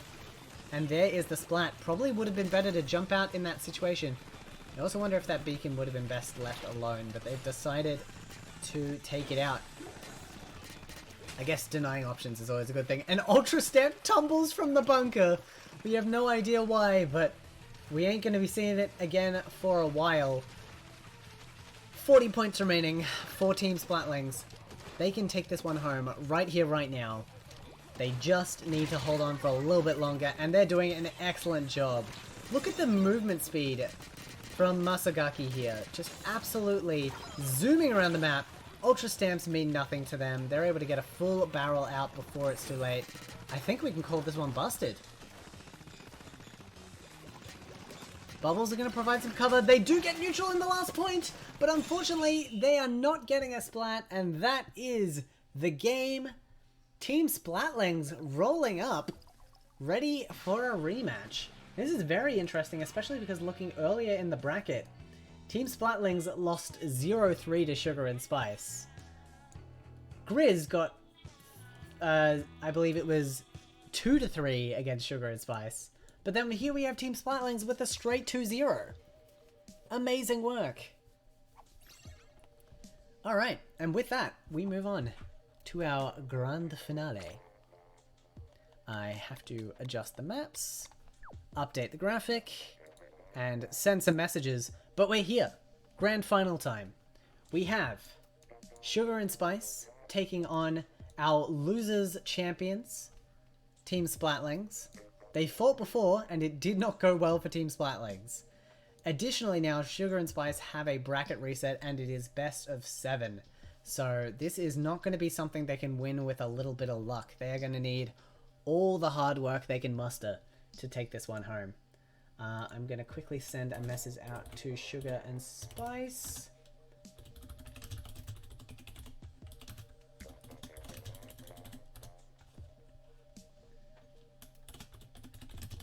Grand final time. Excellent. Alright, so I have notified our remaining 2 teams that we are ready to roll. I mean, it's Splat Zones. We've seen what these teams are capable of. We know Team Splatling can play pretty much any Splatling in the game. We've seen Vanilla, we've seen Ballpoint, we've seen Mini. We haven't seen Nautilus. But, you know, I wouldn't be surprised if that's in the back pocket. That being said, Sugar and Spice, we saw them play Squiffer initially, but we know they can adapt to their opponent. We've seen them move to Gal, we've seen them move to Nautilus. We know that they have these options. So, two very well coordinated teams who are very versatile in the weapons that they can play. I'm excited to see where this result goes. Okay, we're getting our players in here. We are ready. I will set up a score counter as I like to do for the grand finals. It's going to be a bit cheap. Apologies. This is something I never think to make a nice graphic for. But it just be like that. Sugar and spice. Maybe I'll change that to a plus so it takes up less space. There we go. We have Sugar and Spice is your alpha team. They have the bracket reset on their side. They are looking pretty good to win this tournament, especially because they've already taken their opponent out so readily.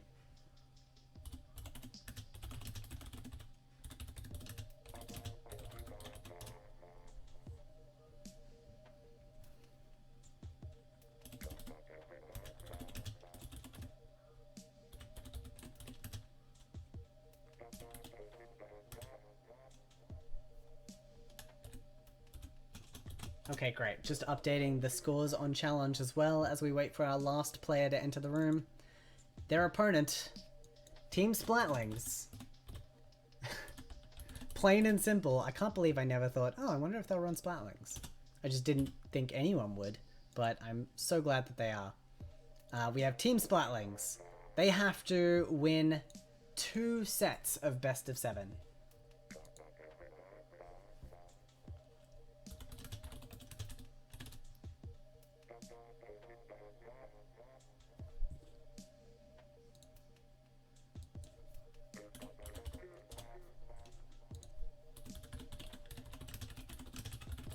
I've just reported the incorrect scores.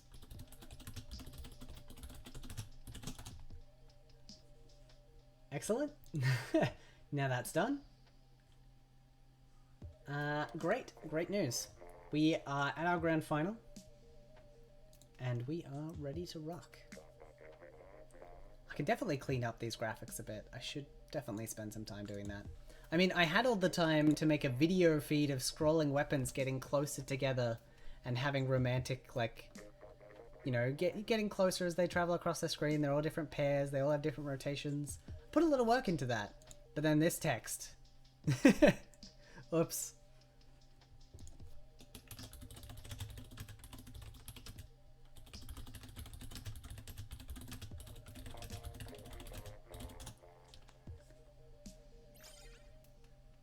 Alright, here we go. We have all our players ready to rock. Let's do this. It's grand finals time. It's still a nice text. It's helpful. I don't know about nice. Okay, Alpha Team. Leafy and Q. Versus Storm and Masagaki. We are going to Starfish main stage first. 3 of our players immediately lock in. They know what they want to start this off with. These teams have fought before, so they've already gathered the intel they need. They know what their opponent is probably running. I imagine Storm and Masagaki are expecting the Squiffers, and honestly, a Charger is quite effective against the Splatling. At the end of the day, that's just a straight up bad matchup for the Splatlings. So if it comes down to that, that's very unfortunate. But we'll see.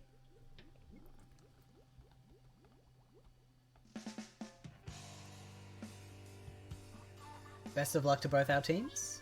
They both have guaranteed prize money at this point. The winner of this just gets to double it. And the championship title, which is very important. Excellent. So we have Squiffers versus Mini Splatlings. Lots of speed on those as well. The 40 minutes extra also makes sense because we had a larger bracket. So I was expecting 3.5 hours for this tournament already. We might go a little bit over because of difficulties, but that's fine by me. Squiffers get the early pick, and I think we're seeing a very clear picture of why Sugar and Spice were able to shut out Splatlings so easily. Look at that, they both jumped around the corner at the same time! They freaking Mission Impossible that! That was incredible! True. True that. Wait, no, we started at 11, right? Oh, I guess considering the start of the tournament being 10 for organization, that makes sense. Wait, yeah, no, it is coming up on 4 hours. You're right. 11 till 3. Oops! Yeah, so I was expecting 3:30, but we did have a lot of issues at the start. Like half an hour of issues, so 4 hours makes sense. Again, another pick. Very clean. That being said, I didn't notice the Splatlings actually got control over the zone during that time. So they were able to sneak into the lead. However, I can't see this going differently. This is just going to be a rough matchup for the Splatlings. It's going to be tough. These are our two best teams, and we've seen Splatlings take out so many different types of team comps, but I think the one team that's running charges is going to prove a challenge. They've taken one out, and they can take the zone as soon as they do. I will say the Splatlings do have the turf control, however, there's no way for them to approach. Like we just saw, Leafy there, backed into a corner. Splatling was pushing forward while firing, and Leafy's able to get the pick before they even get into range. As long as they are firing their shots, they are immobile, and they are going to be hard to take, hard to push forward with.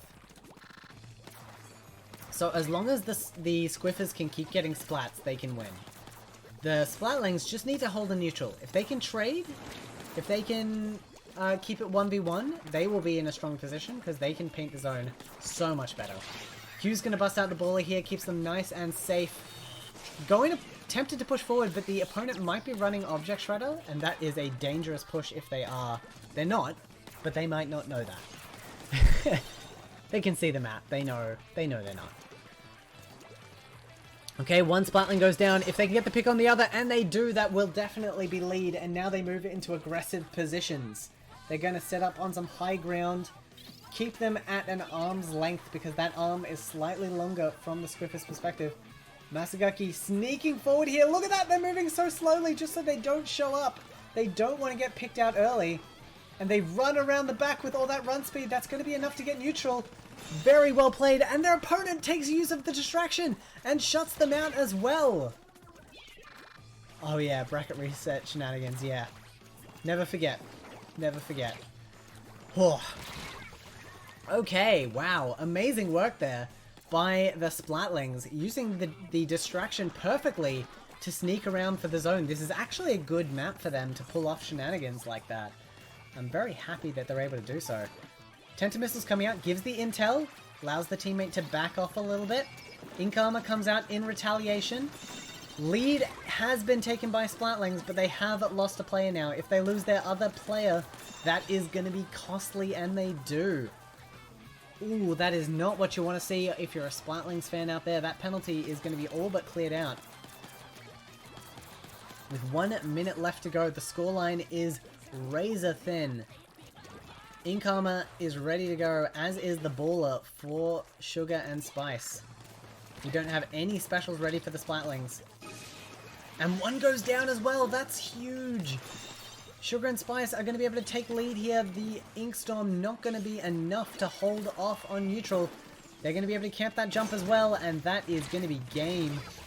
Yeah, the trade out there not going to work in Splatling's favor.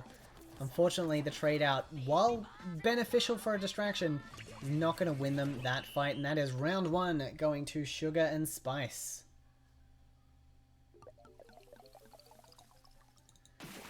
Yeah, it's going to be an uphill battle here for Splatlings. They have a weapon that just doesn't work against Squiffers. It's unfortunate, it really is. If they were to run heavy, they're going to become immobile and not be able to take fights at the zone. If they run mini, their opponent outranges them, and they don't really have any options there. So that's just really tough for them. And unfortunately, because they're called the Splatlings, I don't know if they have any other weapons planned. Time will tell. Round 2. This is a best of 7, so Sugar and Spice still need to win 3 more games to take out this tournament. It is very doable. Of course it's doable. They're in the lead. They're in a good spot.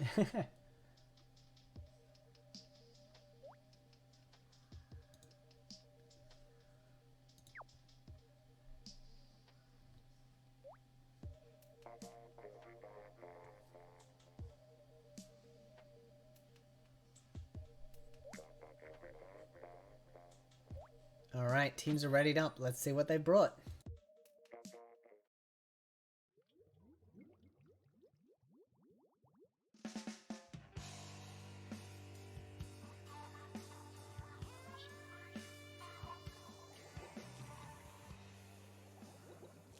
Okay, the heavies are coming out now. I did expect to see a heavy splatling here. It makes sense for the range difference, but unfortunately, with Mako Mart, you've only got very limited safe ground here. If the opponent gets in range, they're going to be able to take you out much faster than you can. Yeah, and Leaf is absolutely going to be sneaking around the back here for shots like that. However, Splatlings do take the early splats, which is what they need to be doing. Ooh, yeah. See, here's the thing. They can't fight on zone very effectively. The Splatlings have that charge up time. Unless they know exactly where the opponent is and the opponent doesn't have that same information, it's going to be a hard sell. Plus, I think the Squiffers are going to be able to paint this zone just much easier, because they don't have anywhere near as much charge up time. That being said, heavies are in the lead right now. And immediately get slaughtered by Bubbles. Yep, okay, that's the kind of result I'm expecting.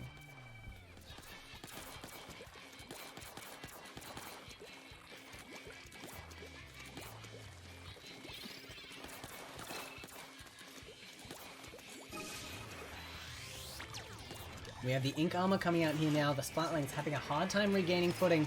Booyah Bomb doesn't do jack, and another Splat is taken out. Yeah. I think, unfortunately for everyone at home, this is looking like it's going to be a bit of an anticlimactic grand final. We have two amazing teams here, but one team that is hard countering the other with a weapon choice. A weapon that a Splatling is not able to deal with, no matter the variety. Maybe a Nautilus, but I don't know if this team can play Nautilus. We haven't seen that yet. Yeah, that's unfortunate. Well, if you're looking for some really good matches, I can absolutely recommend any of the previous ones we've streamed. Once this stream is over, you'll be able to watch it on my Twitch channel. I believe I currently have Prime, so you can watch it into perpetuity. Just come back here anytime and watch the previous rounds. Alternatively, I think EA likes to upload these to YouTube. This one will probably have to be edited down a bit because of the chaos at the start, but yeah. Just using Splatlings is absolutely very respectable. But Honor won't win them this tournament. You know, it's one of those, like, taking the higher ground, falling on the higher ground, I guess? It's like, yep, you'll die in the sun.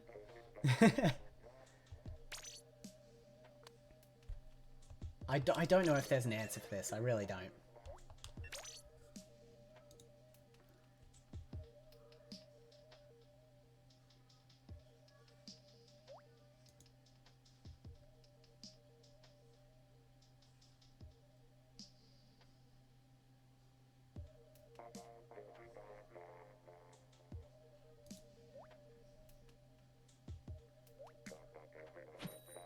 Alright, here we go. Round 3.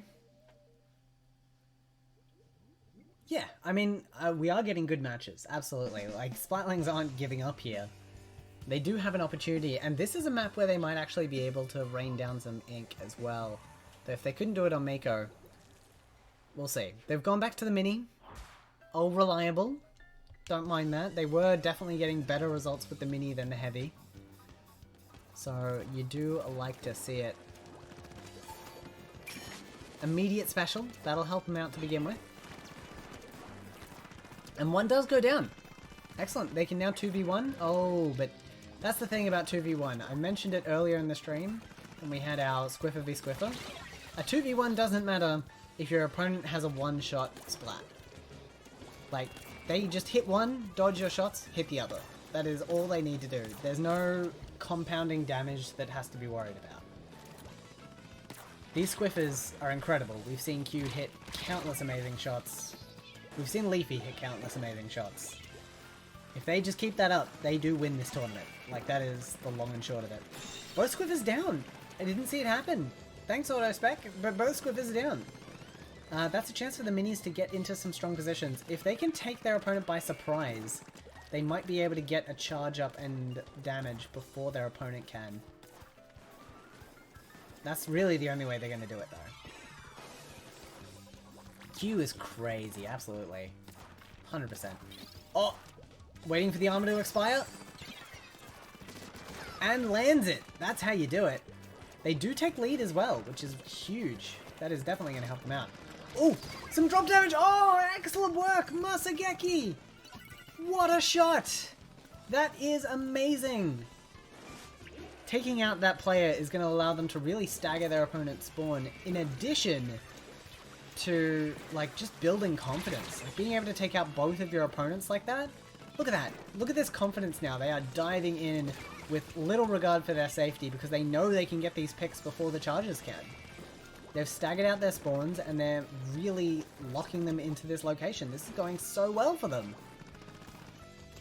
I think the other team has noticed though. I think Sugar and Spice, they're playing a bit slower here. They're not re-entering as quickly. They're using point sensors. Oh, just avoiding the point sensor there. Oh, they're looking so hard. They don't know where their opponent is. Oh, what a shock! What a shock! And the opponent didn't get control of the zone during that time. It looks like Splatlings are going to win this round.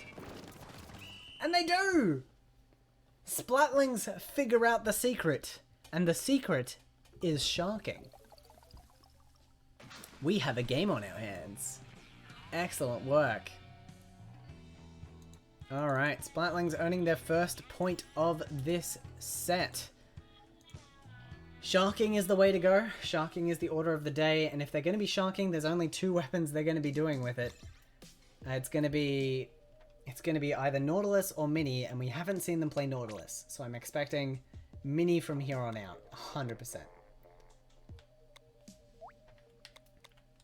I mean, it's gotta be. Nope, I definitely tried to hit down.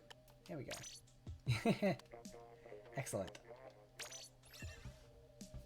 Inkblot Art Academy. Okay. Inkblot for Squiffers. I think the Splatlings have a good chance on this one. This is a map with a lot of, like, very weird corridors, and they have kits that can really allow them to capitalize on this. I have confidence that the Splatlings are going to be able to hold their own here.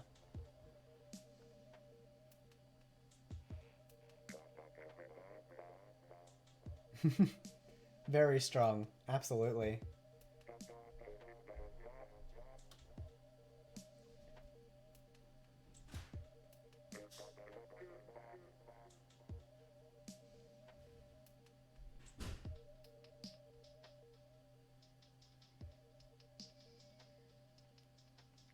It's not hard to see why these two teams rose to the top of the finals.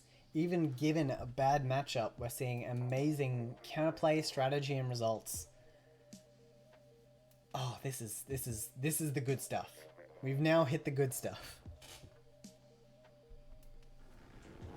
Let's see what our teams can come up with here. We have Leafy and Q thinking for a while here. They're definitely changing something. Whether it's gear or weapons remains to be seen, but I don't know. Maybe they'll run a shooter for this round. We've seen them run Gal before. We've absolutely seen them run Gal before. I honestly think with Splatlings winning that game, they might have shook Sugar and Spice to try something different. Nope. Just different clothes. Alright, awesome. Here we go. This is round 4. We have all main power up now to outrange the Splatlings. Hardly surprising. That is exactly their plan of action. That being said, Tentamissiles are going to create a bit of confusion early on. Storm's going to push in. Ah, but that's both the Splatlings down straight away. Welcome, Sec. I'm going to guess that April mains the Hydra. Just taking a little guess there based on the username. And Splatlings are really great. Splatlings are amazing. They're amazing in terms of, like, fun. But in terms of competitive meta, they were popular for a while, but lately they don't get as much use because of how much close range fighting is really incentivized. Like, a weapon that leaves you vulnerable at times can be dangerous. Yep, as I thought. Okay, Squiffer's trying to get this pick here. The Splatlings do get control, however. Q missing those shots. It's got to be hard to hit these shots because their opponent are running pretty much all run speed. Like, if you look at that gear, that's so much run speed. Very hard to land a Squiffer shot against an opponent moving that quickly. I can say that from experience. The fact that these players are landing shots like that at all is incredible. Leafy is incredible, though. We've seen that time and time again. Look at that! I swear that was going to hit the glass, but they just snapped the shot and land that fire. Amazing work. Oh, man. More pressure being applied. Leafy not able to land those shots and a bit overextended, but they have lead. So they can kind of afford it, honestly. That being said, with one player down and out, should have been a quick recap, but Q with the quick splat and baller chase back. It's not gonna get a splat, but it will buy them extra time. And oh, Q! Maximum distance splat! Maximum distance!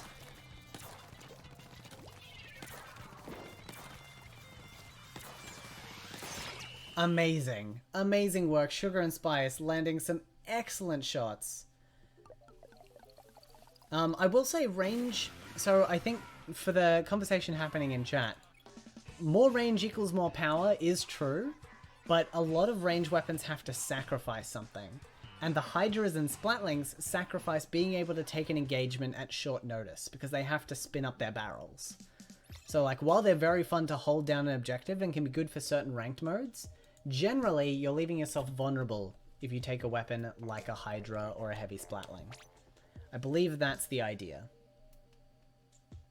So like, very fun to use, very powerful when you're positioned correctly, and when you're in a strong, advantageous position, but otherwise not so much. Hang on. Yep. We have lost 2 players. The more fun game, the better the game. 100%. 100%. Range Blaster being the non-shooter exception. Makes sense.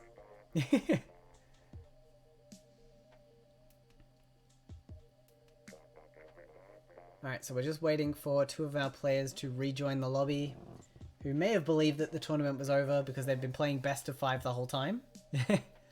Admittedly, we've actually lost 1 from each team, so we'll get them back in. Won't be long. In the meantime, I'm going to take a quick drink of water. Sugar and Spice need 1 round to take the tournament out. They are very close to winning this entire thing, and they have been incredibly effective thus far. Okay, great. We have them back. That being said, we know for a fact that Splatlings can upset this hierarchy. They need to do it 3 times in a row to get the bracket reset. So, good luck to them. It's gonna be tough. Here we go. This is championship point for Sugar and Spice. We are going to Muscle Forge Fitness. Now, if I had to pick a weapon to win Muscle Forge Fitness zones, I'd pick a heavy Splatling. I could definitely see that working. Like, you've got a lot of natural gaps in the terrain that you can use to your advantage. The downside is your opponent's running a Squiffer. I think it's grand finals. You can make exceptions to the rules for that. Yeah, okay. I'm not surprised to see the mini, just because that was the one they won around with. They know it works. They know they can get under their opponent's skin with it. Unfortunately, I don't know if they're going to get the Starfish main stage advantage on this map, because there are very limited entry points to the stage. One goes down on either side. Unfortunately, the 1v1 doesn't go in either player's direction, so we're going to see the respawn here. And the Squiffer has the advantage because they have the extra bit of reach. That is going to be control for Sugar and Spice, starting what is hopefully their final game off right. Just trying to land those sneaky shots as well. The mini knows it has to play it safe, and because of that, it can't be fully effective. That is the danger of this map as well. A lovely snapshot there by Leafy. I mean, it's such a dangerous vector. Like, the Splatling cannot hit Leafy down there, but Leafy has 100% reign over that platform. Already halfway to victory. This map definitely favoring the Squiffer in this situation. Amazing. That's right there, that sums up the whole engagement. Both of them had their weapons charged, but the Mini needed to land several shots. Leafy needed just one. And because of that, the exchange goes to the higher DPS. And we have our champions for this tournament. Sugar and Spice are your 2v2 Valentine's Day tournament champions.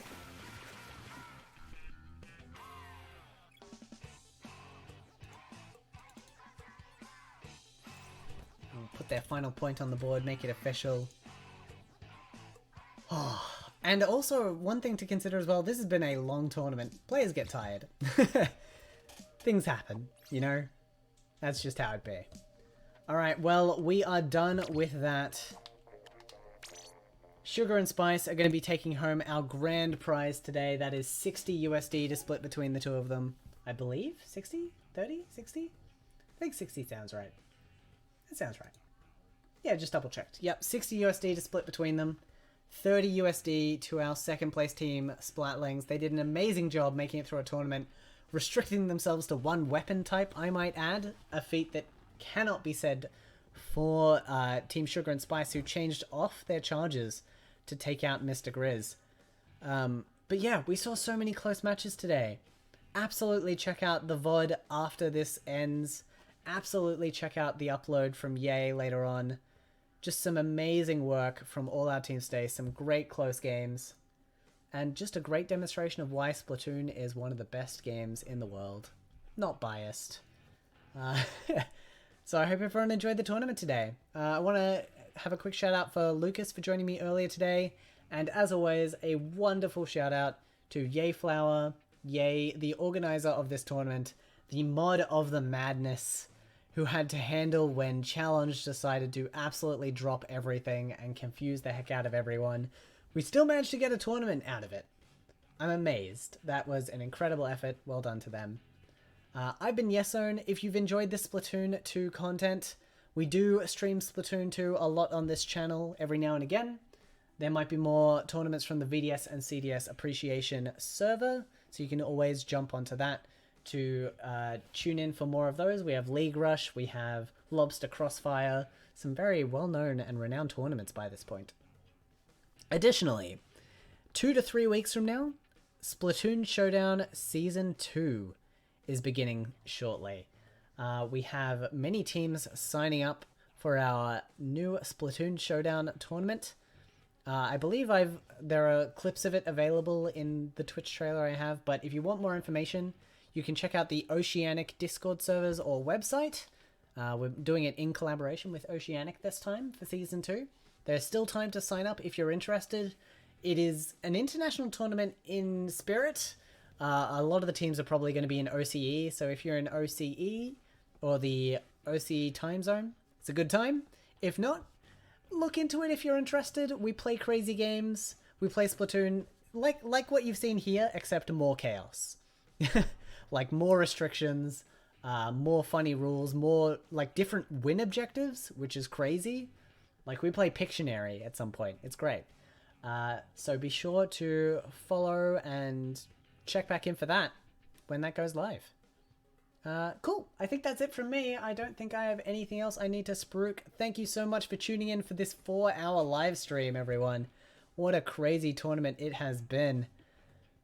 And yeah, we will hopefully see you again soon. Bye.